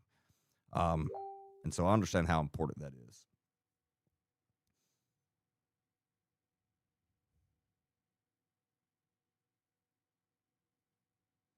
And that's not, let me like, it's not that I don't trust my team, by the way. They wouldn't be on my team if I didn't fully trust them. And they're all under NDAs as well. But it's just, since that's what I promise people, then that's what I stand by.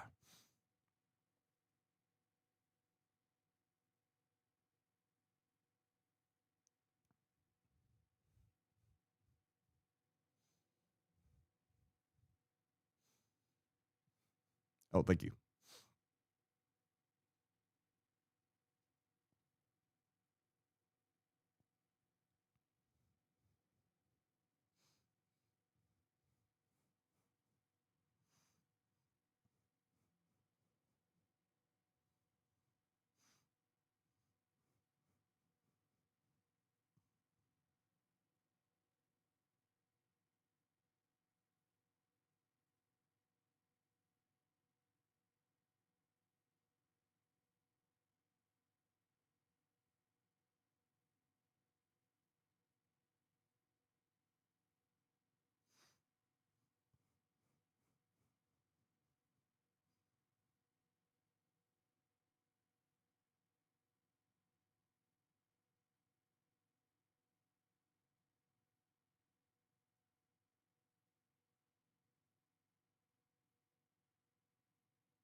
Yeah, I'm going to do some investigating on this guy,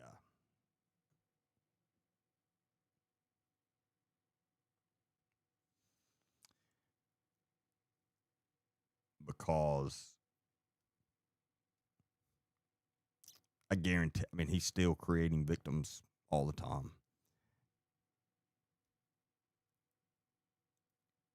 And if this many people just on my live tonight know who this is and what he has done, you can't tell me that the leadership of the ramp doesn't know, and they're letting him still be there and be a part of it.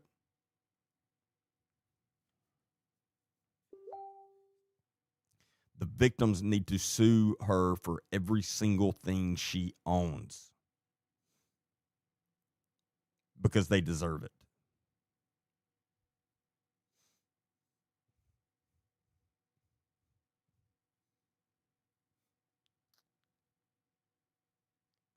Mary, no, TikTok they banned me for 4 days on live.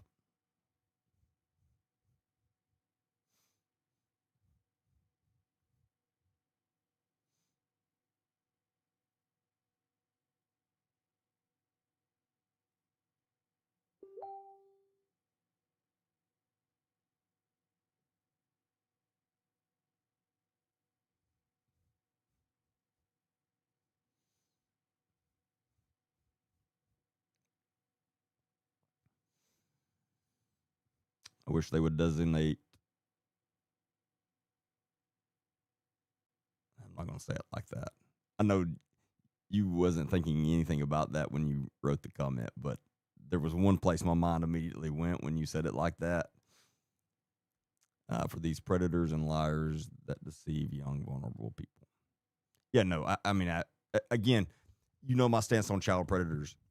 We need to lock them up, and they need to stay in there. You can't fix them. It's been proven time and time again. There's nothing you can do to change these people. And again, also, it's not like they wake up one day and decide, you know what, I'm going to be a child predator today. No. They're evil. Anyone that does anything like that to a child is an evil, horrible, that I refuse to even call a human being, because they're not.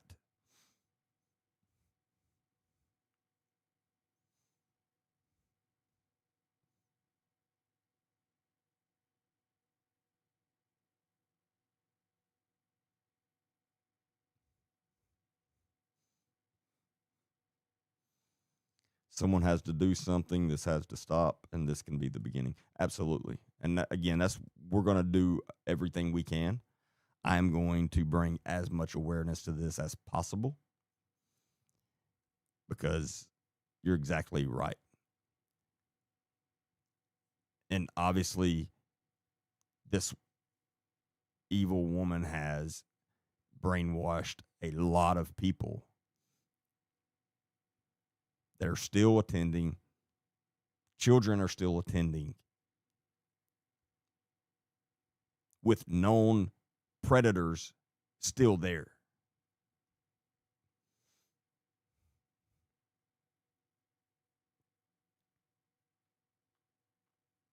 Nobody says that. Nobody says that the nerve of the correctional system to say they can be rehabilitated. I don't think anybody says that they can be rehabilitated.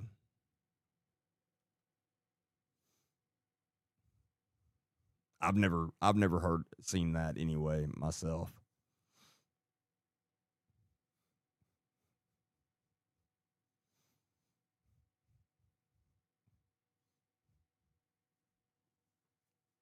And thankfully, in Alabama now, we're making the punishments, thank goodness, and very much needed, the punishments a lot harsher on those people. Still not where they need to be, but you can receive the bad pen. I don't know if I can say it. I can probably say it. You can receive the death penalty now in the state of Alabama. So it's a good direction we're moving in. Again, there's a lot more we can be doing and we need to be doing. But at least there is some progression in that.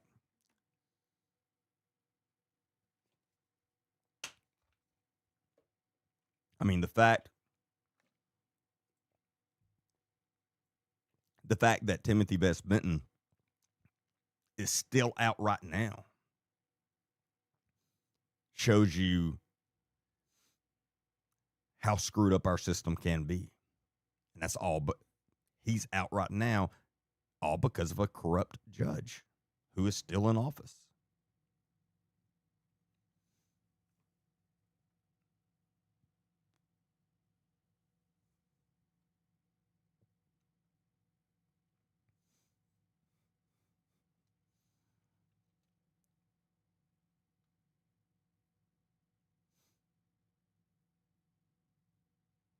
Oh, hey, Jennifer. Thanks for joining.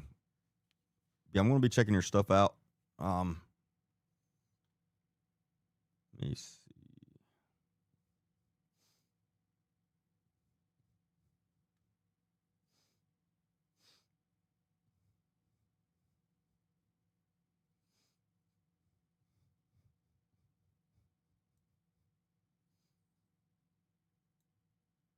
We're going to reach out to this predator, see if we can get him on a podcast. You never know with these idiots. He may agree to it.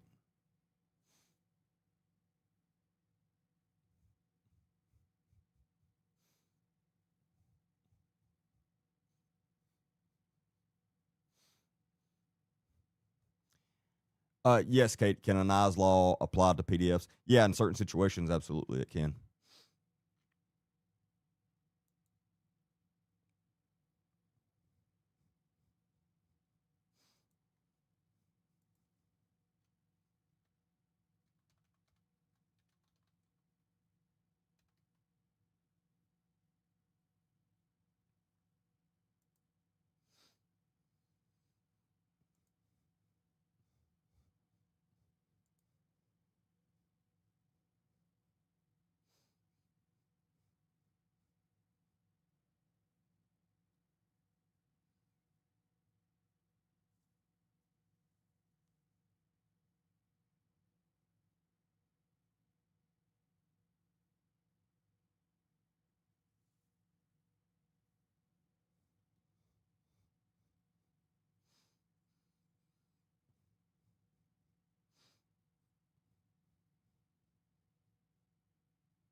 Yeah, so Jennifer has been speaking out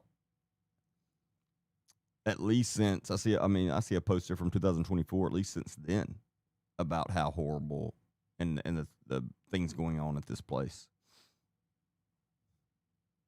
And I'm sure she received a lot of hate for that. She was probably one of the ones that they claimed that they've fallen away from Christ. That's what it is. Mm.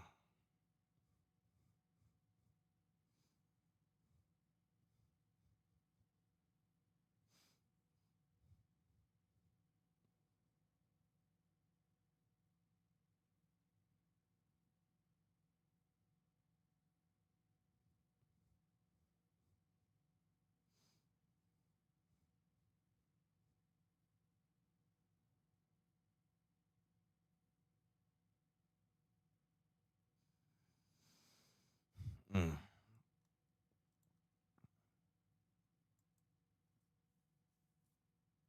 Yeah, this is going to be the main topic of my podcast and lives for a while. For one, there's so much. Again, the more we dig into this, the more we find. Like it's never ending.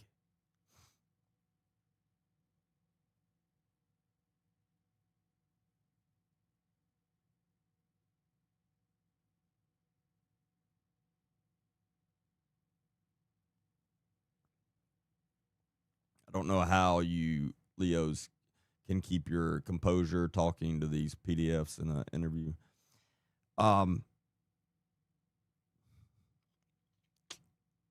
I was very fortunate because I never worked those crimes. Uh, Now, part of working other crimes, I found some, unfortunately, and but I have interviewed, I don't know, just about a handful, and that's the reason I could have never worked those crimes all the time. I don't have it in me because I would not have been able to keep my composure for long. But it's a no, it's a very hard thing, and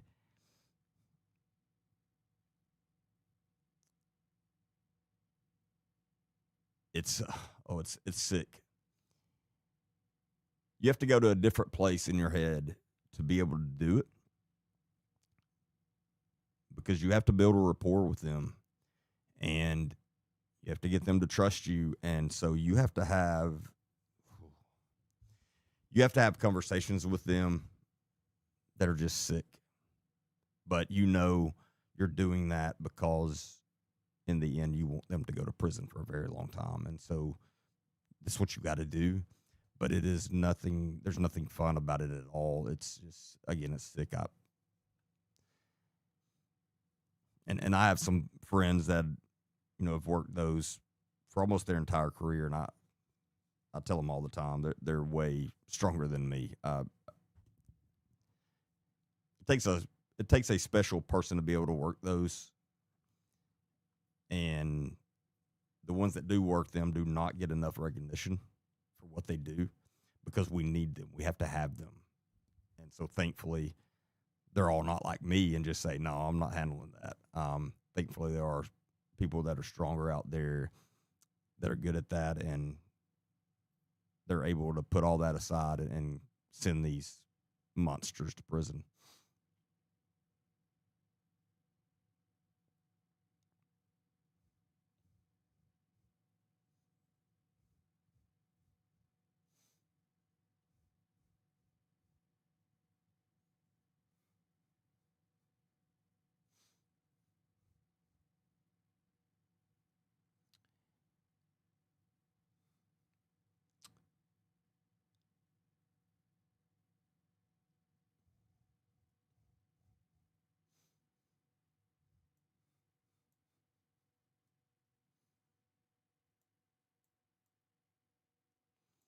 I'm guessing you're talking about Jennifer, Joey Trebe,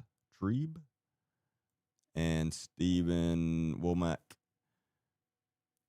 got so badly attacked. I've seen a lot of Stephen's post, and he's been speaking out against them for a long time as well.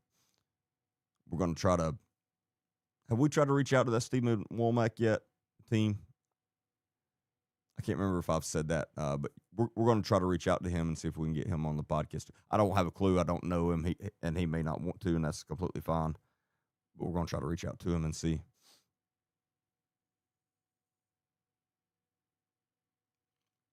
And Jennifer, if you're interested in being a guest on my podcast, let us know.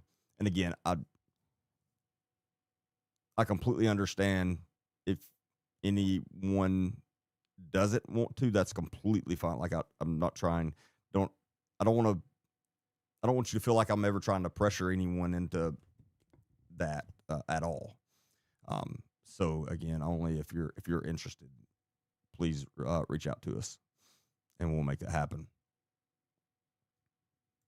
Because I want to get as many people that have been a part of that know the inner workings and know exactly what goes on there. I want to get as many of those as possible on the podcast. So again, we can bring that much more awareness to it and get those personal accounts. Oh, awesome.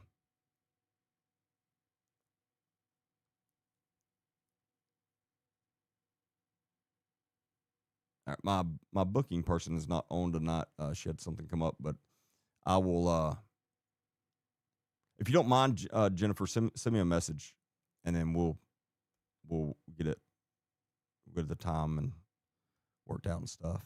But that's awesome if you would.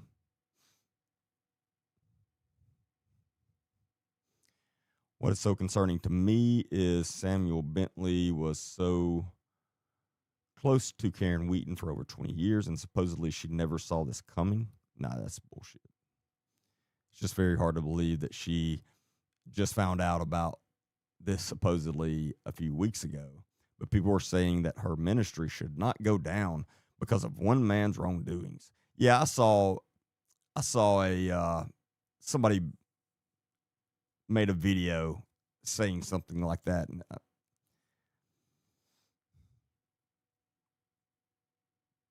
there's so much I want to say, but I got to be careful.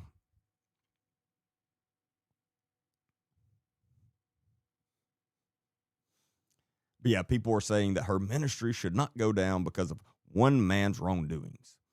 Well, First off, we know that's not the case. This is not one man. There are other predators there, as we know. There are still other predators there that are still there, as y'all just brought up. And the amount of victims that are coming out now and have come out, they're not making it up.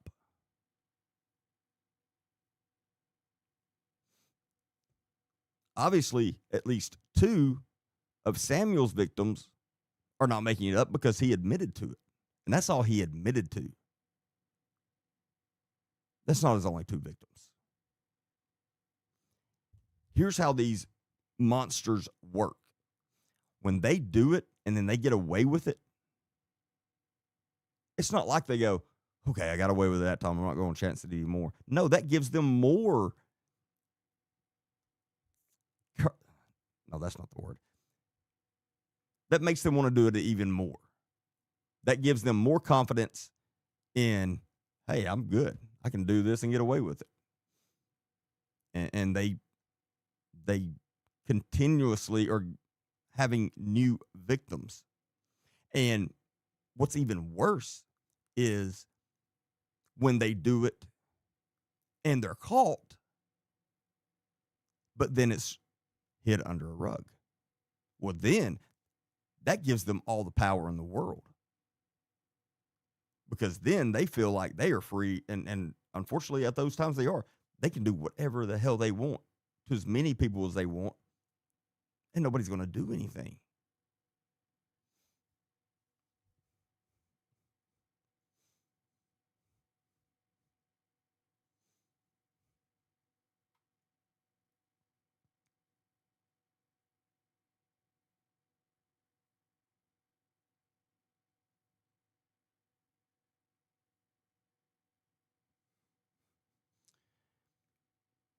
Addison said, yeah, just like the people who expose the predators online for fun, views, and money just makes the pred smarter, not stop. You're exactly right. No, and I'm sure you're talking about these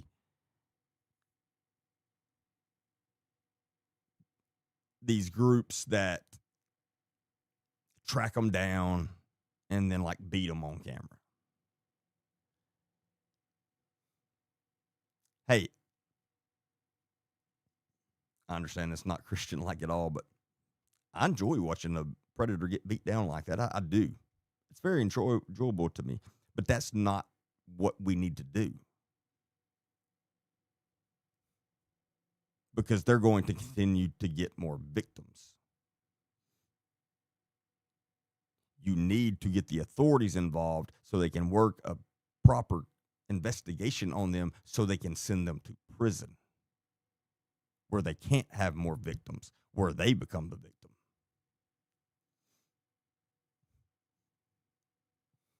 Because, trust me, when those people go to prison, they become the victim 100% of the time.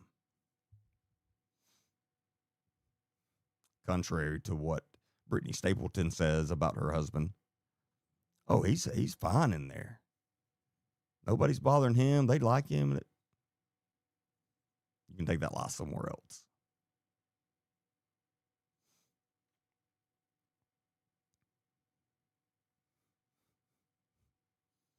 Because that is one criminal that even the criminals don't like.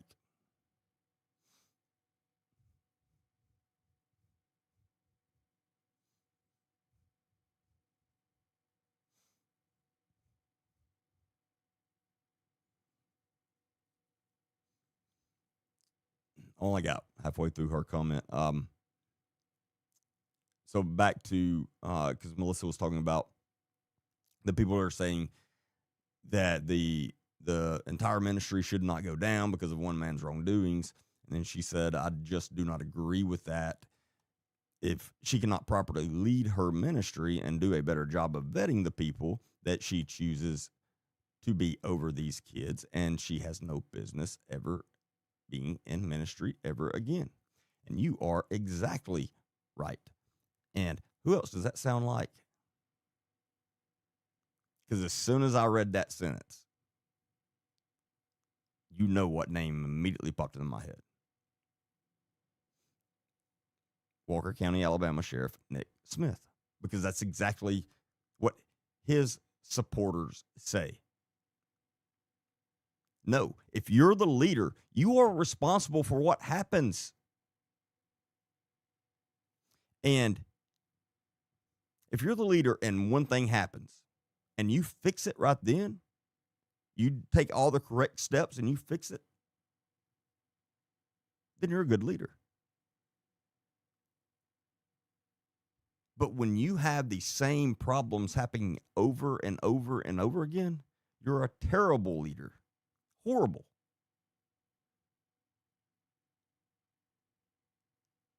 And as I always say, when we're talking about patterns, all of these people have these same things in common. They're all out narcissists. Some cases even worse. They're perfect. Like, it's, now that I'm thinking about it, it's scary how many similarities that Karen Wheaton and Nick Smith have. I mean, think about it. They both talk about themselves like they're God and talk about how many people they have brought to Jesus. Always hiding behind the Bible. You're not allowed to criticize them at all because they're perfect. They have never made a mistake, ever. They have never accepted responsibility for anything. And anytime something happens, it's always someone else's fault. Again, all these people have all those things in common. That's why it's so easy to pick one out when you see them.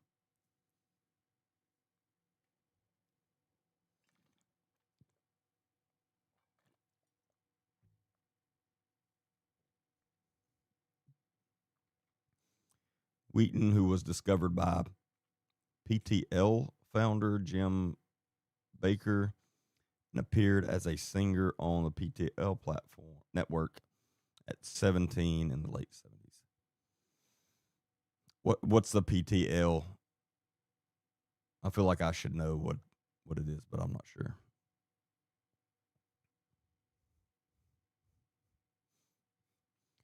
But yeah, back to your comment, Melissa. Yeah, no, she absolutely knows. And again, to your point, if she doesn't, that's even worse. Because obviously there are a lot of people that know about this, a lot.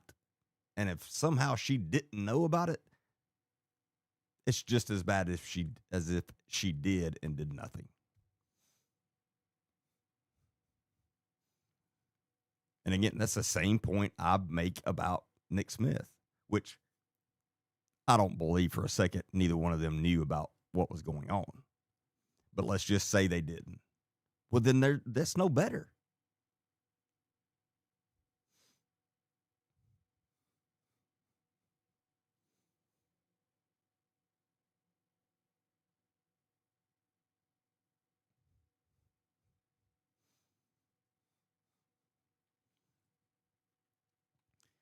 I promise you she isn't worried about any of those victims except whoever it was that recently came forward. Something scared her. I'm thinking that,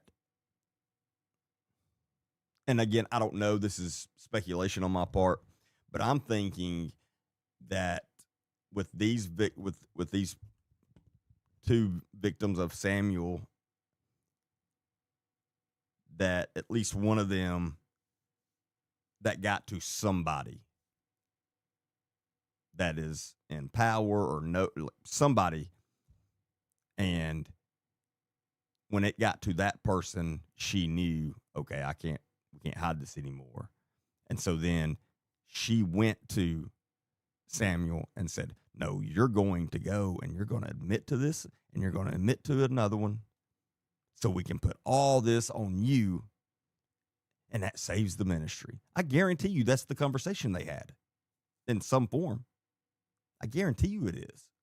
Because it's not like Samuel and Karen woke up that morning and decided, you know what? Let's start being honest about this. Obviously, we know that didn't happen.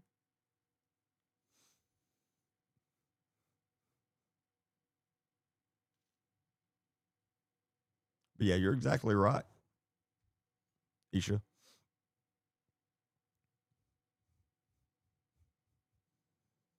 But no, people like her, like I just said, they care about one person and one person only, and that's themselves.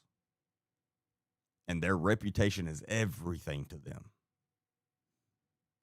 And the other thing they have in common, all of them, money. They're always talking about money.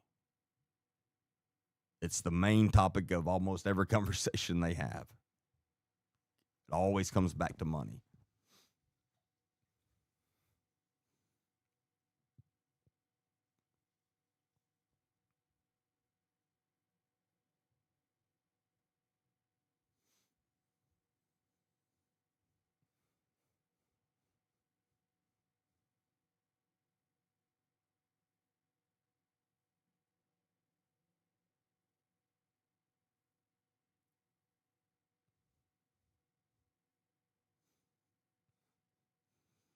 When you have a bunch of people saying the same things about one thing, there is some truth to it. Plus 2 + 2 always equals 4. Yeah, where there's that much smoke, there's usually fire. Absolutely. Any organization that caters to young people needs to constantly be monitored. You're exactly right. And if you're an organization that caters to young people like that, they are your responsibility while they're there. If you're the leader, those children are your responsibility. So you should be doing everything you can possibly do to make sure they're safe. I'm so young. Well, thank you. Yeah, I'm about to turn 26, I think. No, that was a joke. I'm 42. I think. Yeah, 42.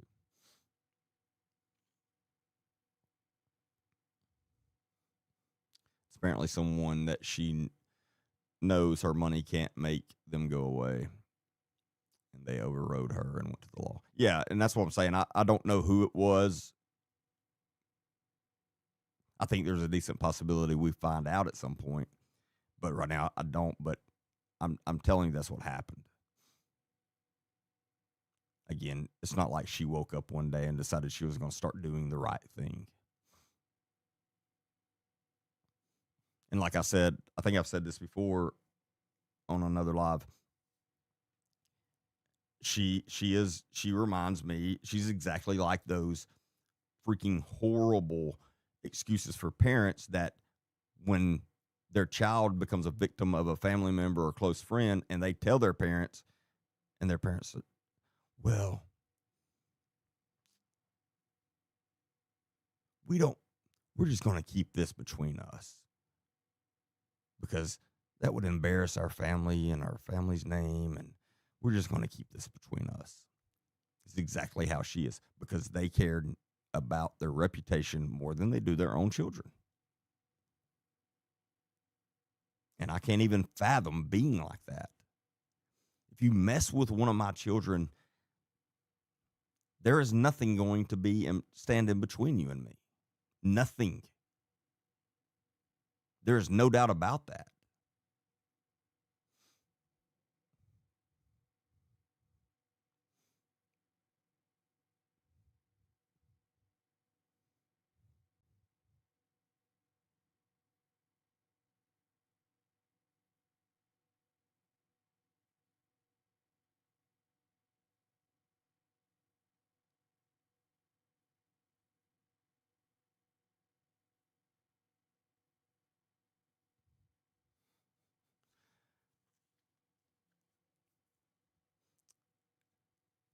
I realize I'm behind on the comments on Facebook, but I'm getting to them.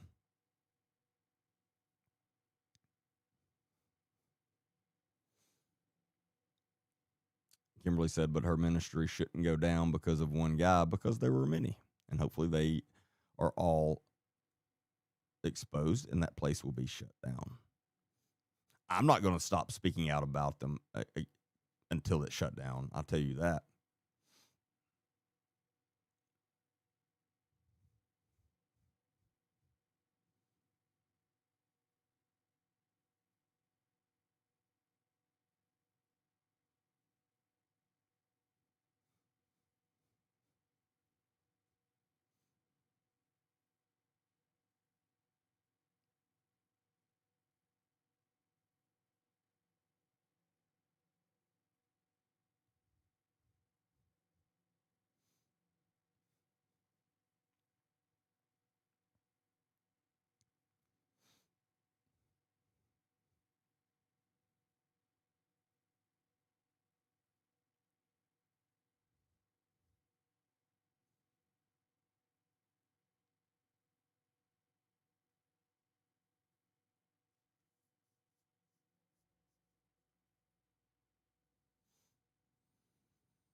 She was a part of, she had something to do with Jimmy Swaggart.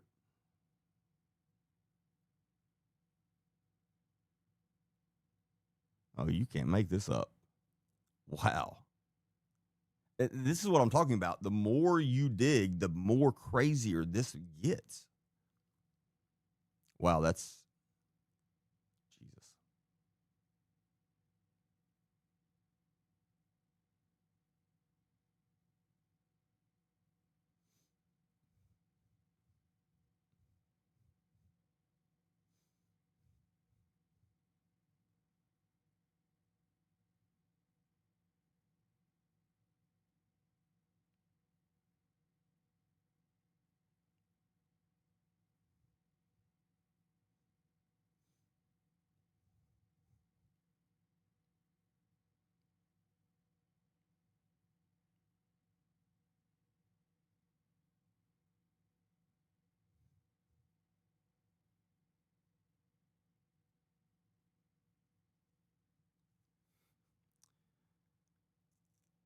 Nina, if you're still seeing the countdown, you need to fast forward. You can fast forward to the point we're at now.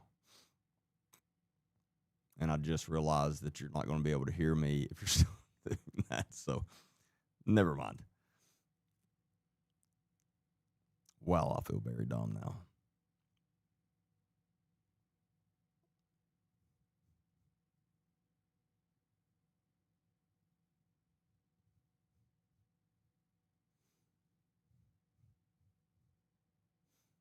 The number of people that believe she just found out is astounding. Yeah, anybody that believes that is just, again, she's just brainwashed them. Because no one in their right mind would believe that.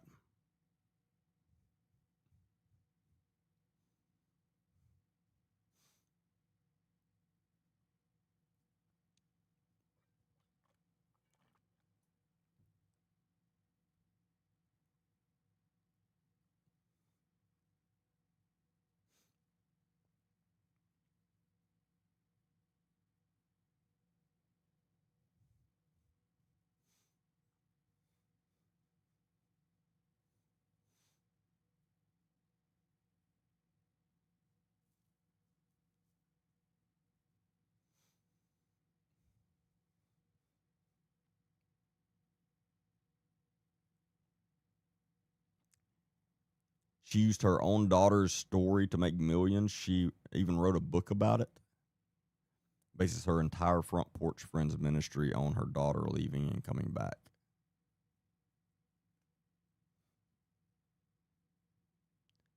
Yeah, I haven't even gotten into that. So, if there's a short way to put it, why did her daughter leave? Like, is it one of those she fell away from Jesus and then decided to come back, or?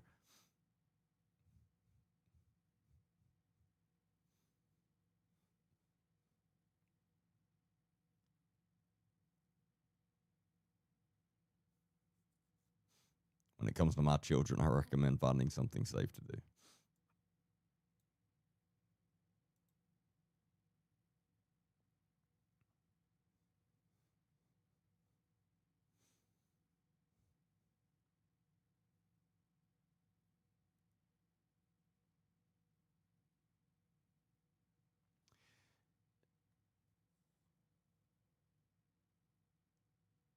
She used to use Jimmy Swaggart in her testimony when she first came back to Hamilton. Yeah, so she's been learning. This is all making more sense. She's been learning how to do this for years from others. Definitely makes more sense now.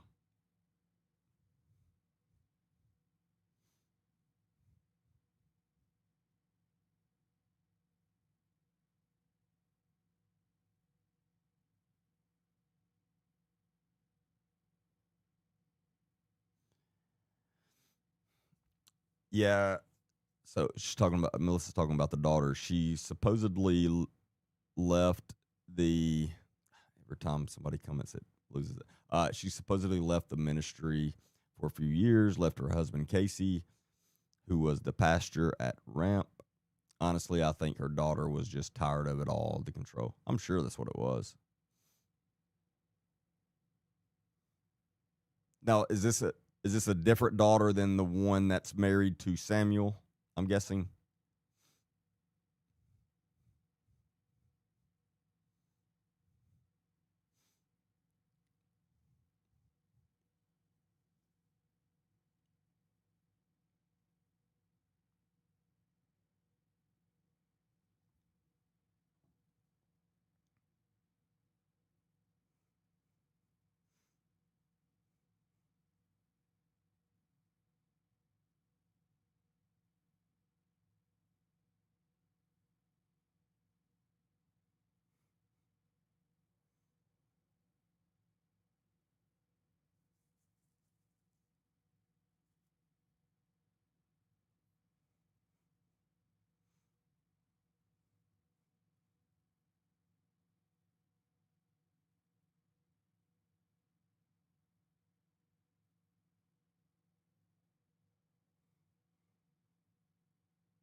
Yes, the youngest daughter, Lindsay, left. That story about Lindsay is a whole can of worms, to be honest. I was there during the beginning of that. So she just up and left everything. Yeah, she was done.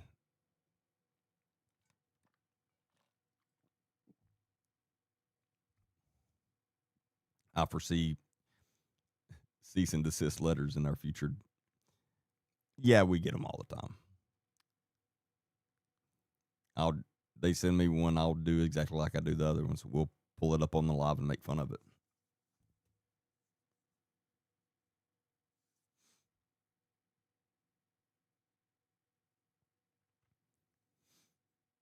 She called her the prodigal daughter on her front porch friends post one day. Jeez.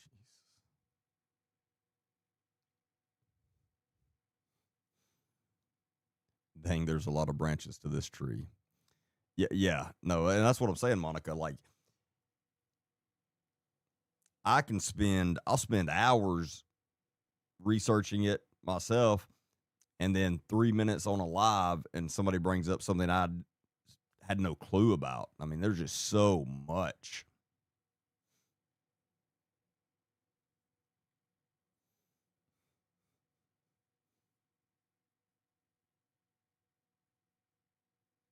So did she get her start with all of this as like she was a singer, and that's what I'm guessing that's how she got started in all of this. And then at some point she learned that she could profit a lot off of it, and that's all she cares about now.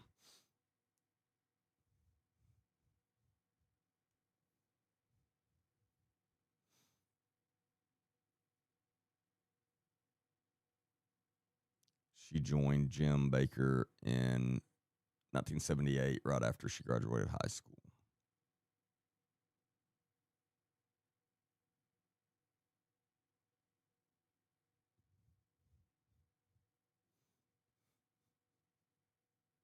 Wow, she's older than I realized.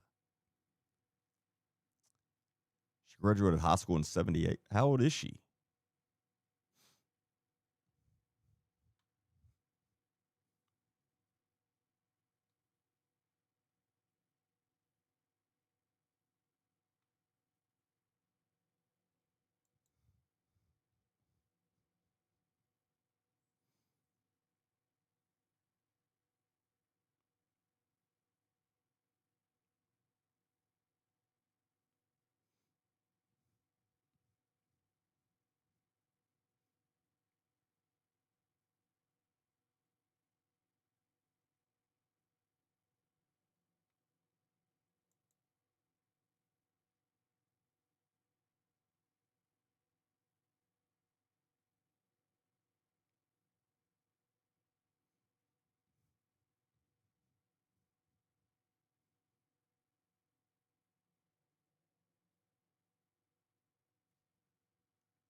Oh, 66.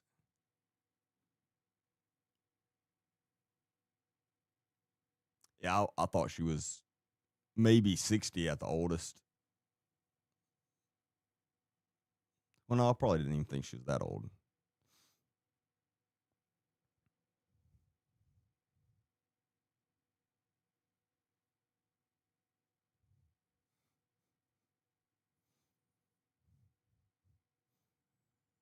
53 is a lot different than 66. No, I wasn't meaning that. I wasn't trying to offend older people by any means. I was just saying I didn't realize she was that age.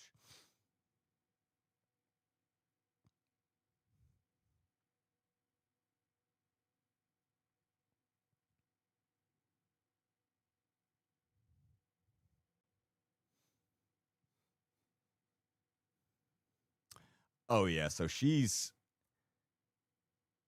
when she cut her first album, I was in the 10th or 11th grade. Lisa said she brought a copy of it to the school, and they stopped classes and played it in its entirety over the PA system. Yeah, so she's been the star of her own show for her whole life, pretty much. That makes sense.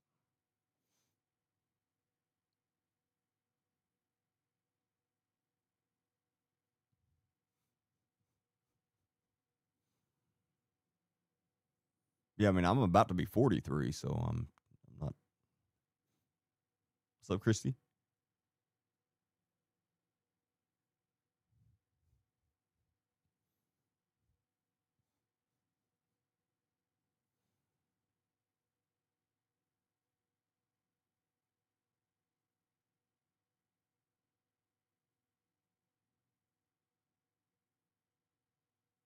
Yeah, see, I didn't realize she was this popular in the Christian ministry and gospel world. I had no idea she was. So I mean, she was a pretty big name in that world, obviously.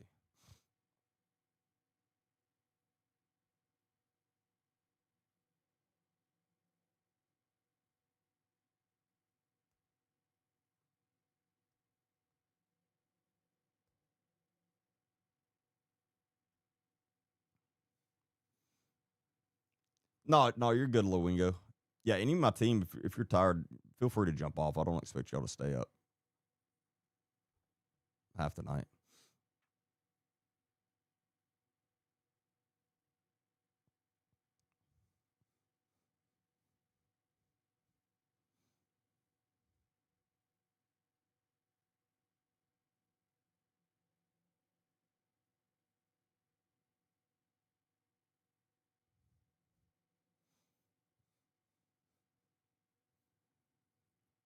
I got kids older than you.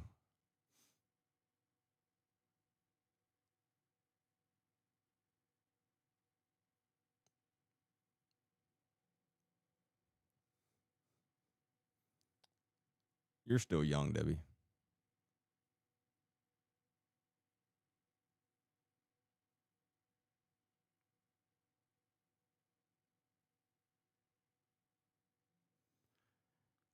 Jennifer said, when I was there, Oprah's team reached out to me because they wanted to highlight her ministry in a documentary about water baptism. And that's a whole other story, too. Gee, what? I want to hear this story, though, when we talk, Jennifer. Karen lives right down the road from me. My dad was commissioner and had this very road repaved all nice and smooth. They have a camp ramp every summer, but I've never seen any cabins. Does anyone know if they had cabins built? I'd sit out on my front porch and watch lots of church buses and vans from all over the country flying by there. It was like a circus on this 2-lane road. Yeah, I'm not sure. I'm not sure on the cabins, but I'm sure somebody on here knows whether they did or not.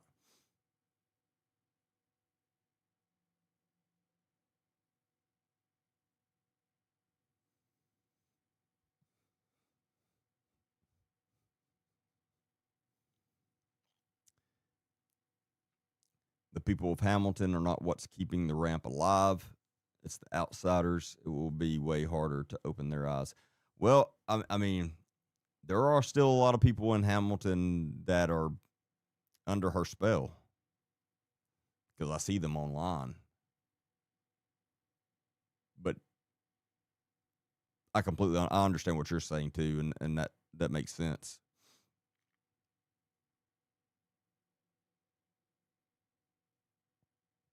But the people that are distant, like the people that don't live in Hamilton and are not there every day and they live off wherever, it's easier for them to distance themselves from her. So a lot of times when scandals start happening with somebody like that, those people, they'll just distance themselves from them. Like, I don't have anything to do with her anymore, whatever. It's usually harder for the people that are there, if that makes sense.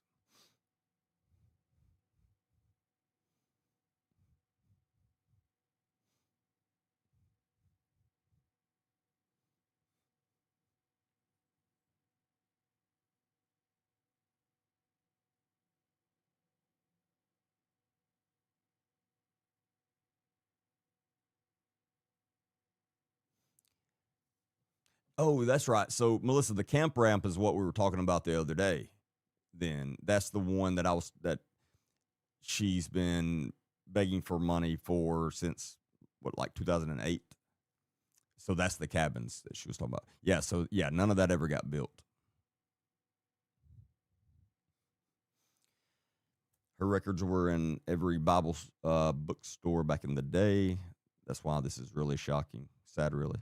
No, I can imagine if it's. I mean, anytime someone that you trust and you've kind of looked up to at times, and that's made a name for themselves, especially in the Christian world like that, and then you find out something like this. I mean, it is devastating.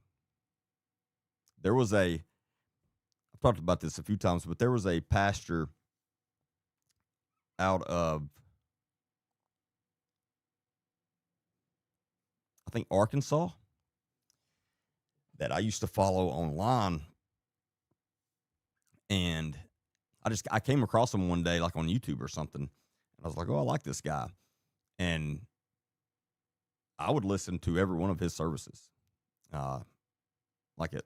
I mean, every single week on Sunday evening, I would sit down and watch his service, and I liked him a lot. He was a very good communicator, and anyway, and I followed him for, I don't know, a couple of years at least, and I will never forget when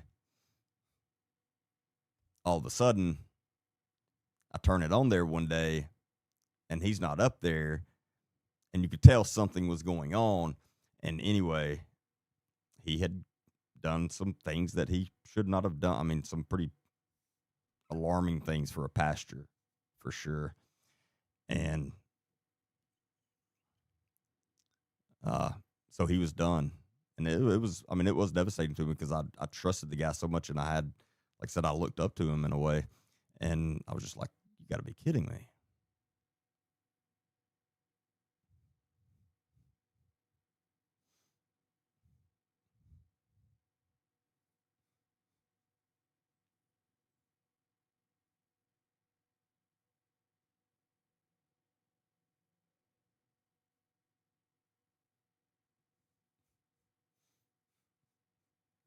So do they, the buses are carrying them there for their water baptisms. So are they still do their baptisms like in a pond or something like that?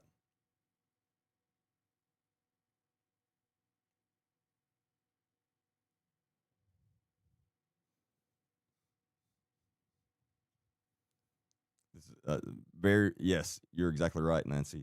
This is like an onion. The more you peel,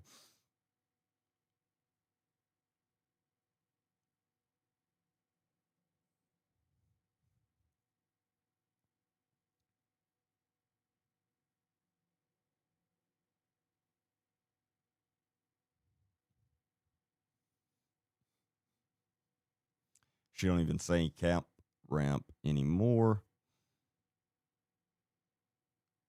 It's all focused on the huge shopping center she bought.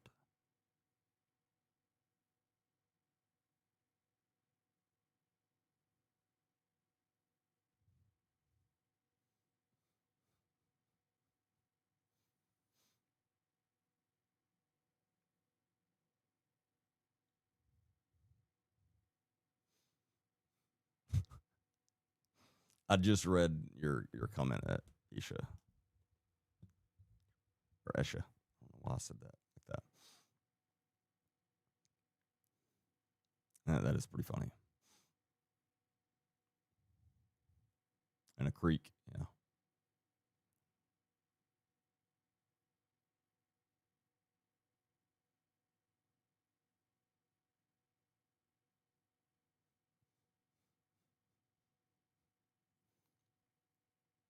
and I don't understand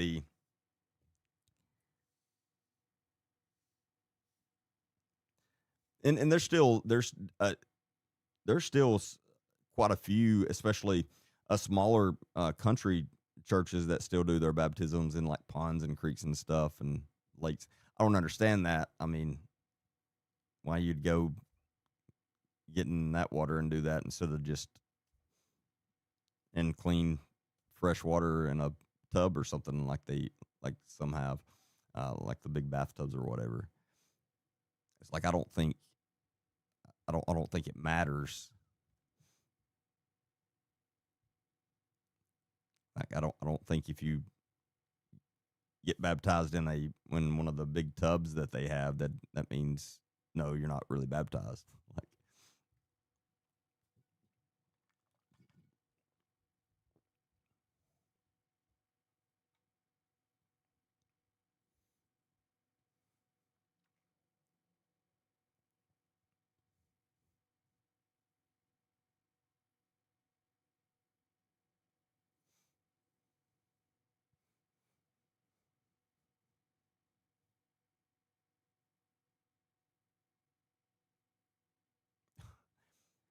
Sienna, I read your comment wrong at first. I thought you said you were 17 in 78 when she got started, and I was like, "There's no way you're that." Like, I was like, "No, there's no way you're that old." And then I said, "You're saying she was."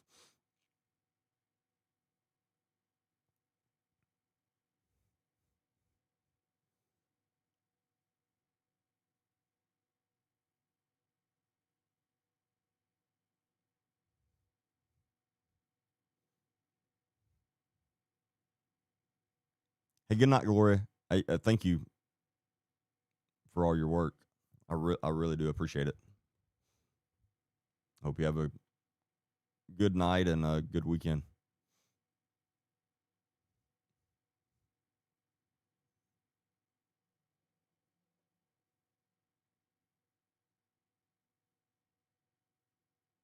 What? Yeah, Katie. And I'm not saying that. I'm talking about the ones that act like it has to be in like a natural water place. That's the ones I'm talking about because I've heard some that are like that. Like it's like no, it has to be in, like I said, some kind of natural water area.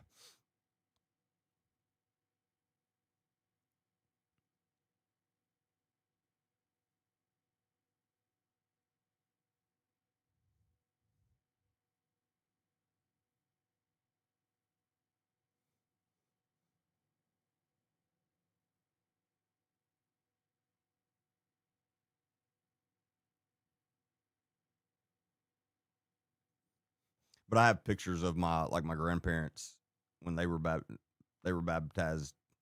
Obviously, I don't know when it was back in the day, um, in a pond, and the pictures were really cool.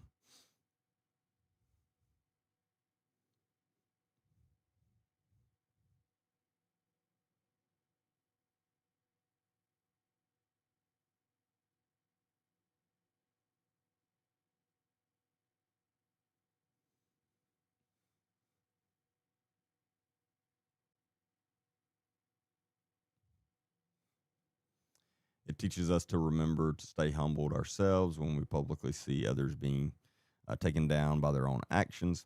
I love Jimmy Swaggart, and the saddest thing I ever witnessed was what happened with him. No, I still loved his ministry, but I learned to trust God, not idolize man. Yeah, and that's kind of how I'd gotten with that pastor I was talking about, and I didn't realize it until it happened. I was like, hold on, I was putting way too much faith in a man. But yeah, no, you're exactly right. But no, I mean, some of the things Swaggart was doing, because he got, was it like he was caught in hotels with ladies of the night, right?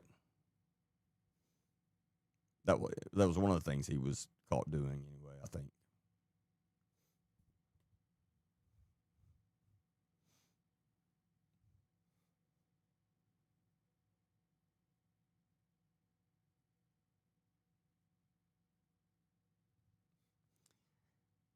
my God, this could not get.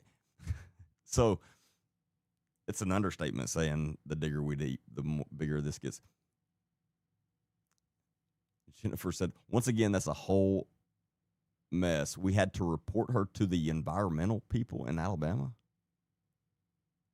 What in the world? What was she doing?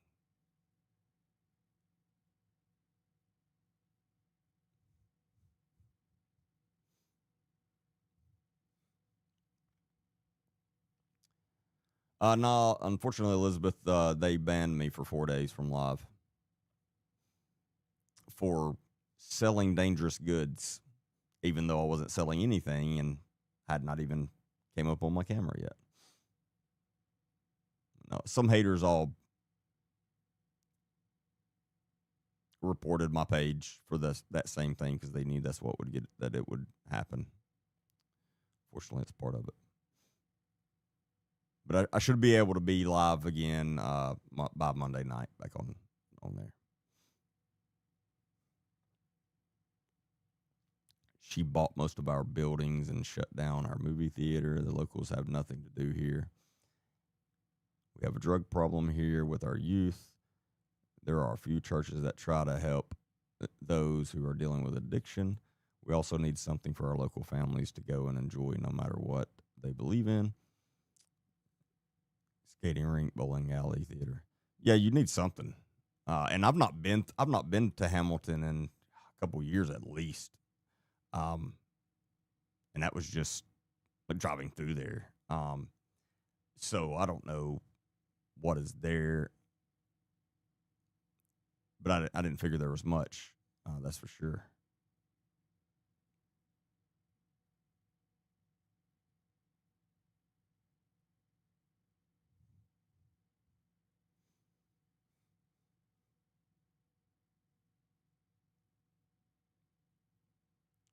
Yeah, do that, Monica.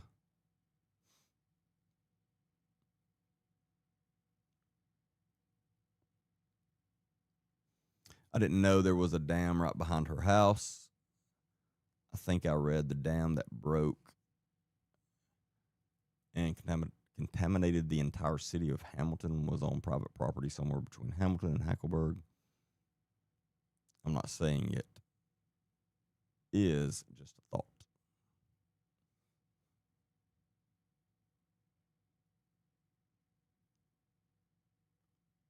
What was it that contaminated it though?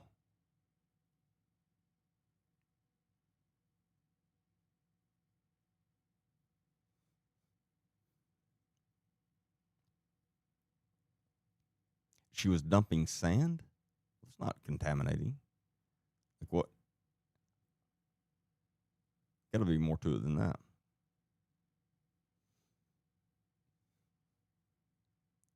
Sand's the best natural filter there is.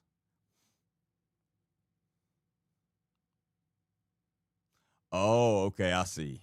She was illegally dumping truckloads of sand in the creek and backing up the creek, causing stagnant waters, which is dangerous to have people in, but also that flows into the river and is a huge concern because that flows into the water plant for their drinking water. She also bought the land beside. I don't know if I need to attempt to pronounce that. Buttahoochee? Never heard of that river. The Buttahoochee River beside the water plant. Yeah, I will. I'll look into that. Just Google search Hamilton drinking water. Why was she dumping truckloads? Like, was she purposely trying to back it up? Yeah, okay. But yeah, that makes sense now. Yeah, you can't do that.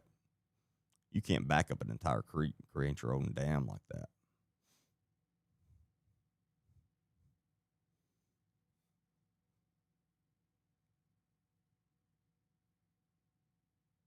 So it was hers? Jesus.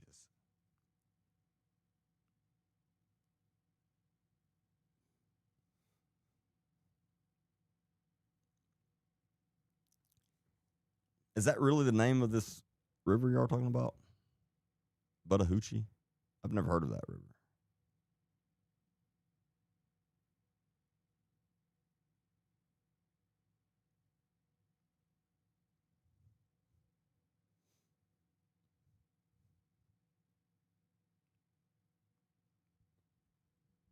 It's quite the name, though.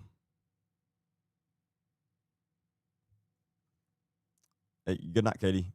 Thank you for all your help, for sure.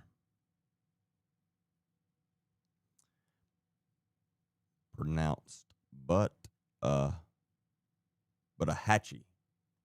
Okay. Was I just saying it completely wrong? Yeah, I was. That was on me. I was saying Buttahoochie, but that's not what it says. It's Buttahatchee. I guess Buttahoochie sounded better to me. I don't know.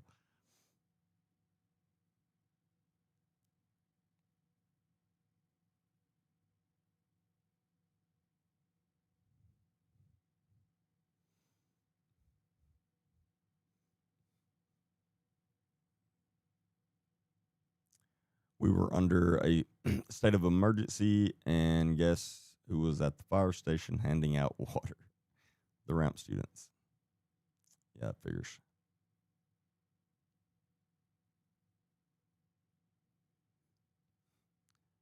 She wanted people to have somewhere soft to put their feet. Yeah, so she is blown through. God knows how much money she is blown through, is what it sounds like.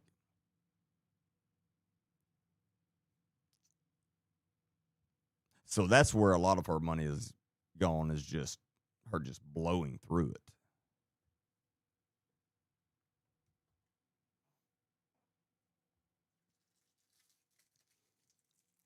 Yeah, y'all don't make fun of me on the hoochie part. It's late. I've been up since 5:30 this morning, and my eyes are getting tired.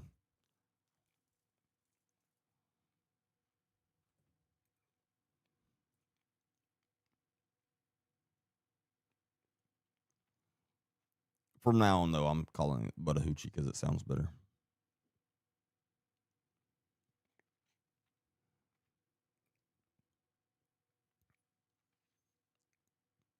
Team, if there's anyone left, we need to make that in on a shirt as well.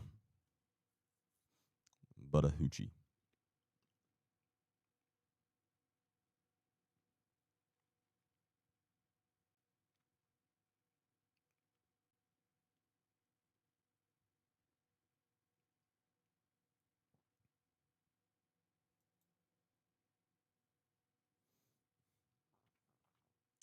Be careful out there. They still in the old snitches get stitches.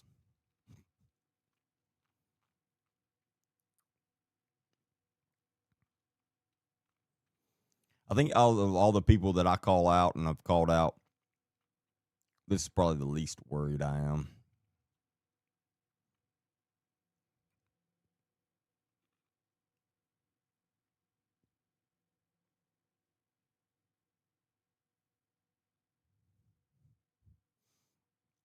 It's probably Buttahoochie now that she has it. Well, that's what I'm going to call it.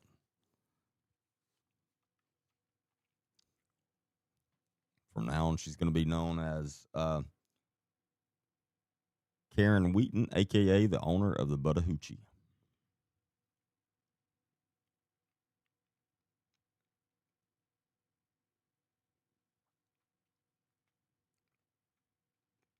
Way down yonder on the Buttahoochie.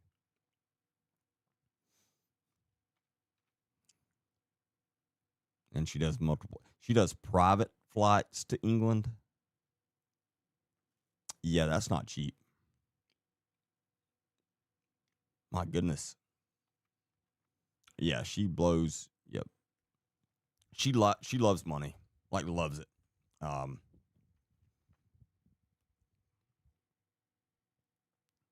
sure.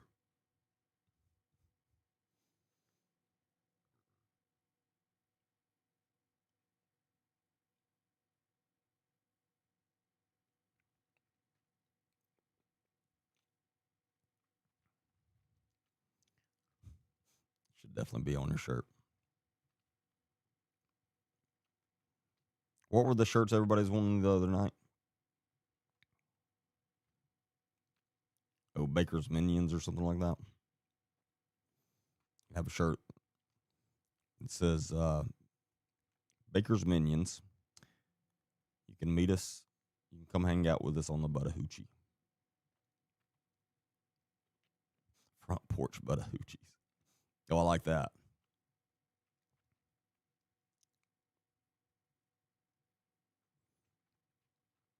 Front porch Buttahoochies.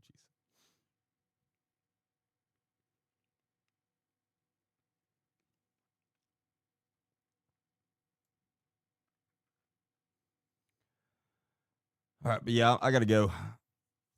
I can't stay up much longer. I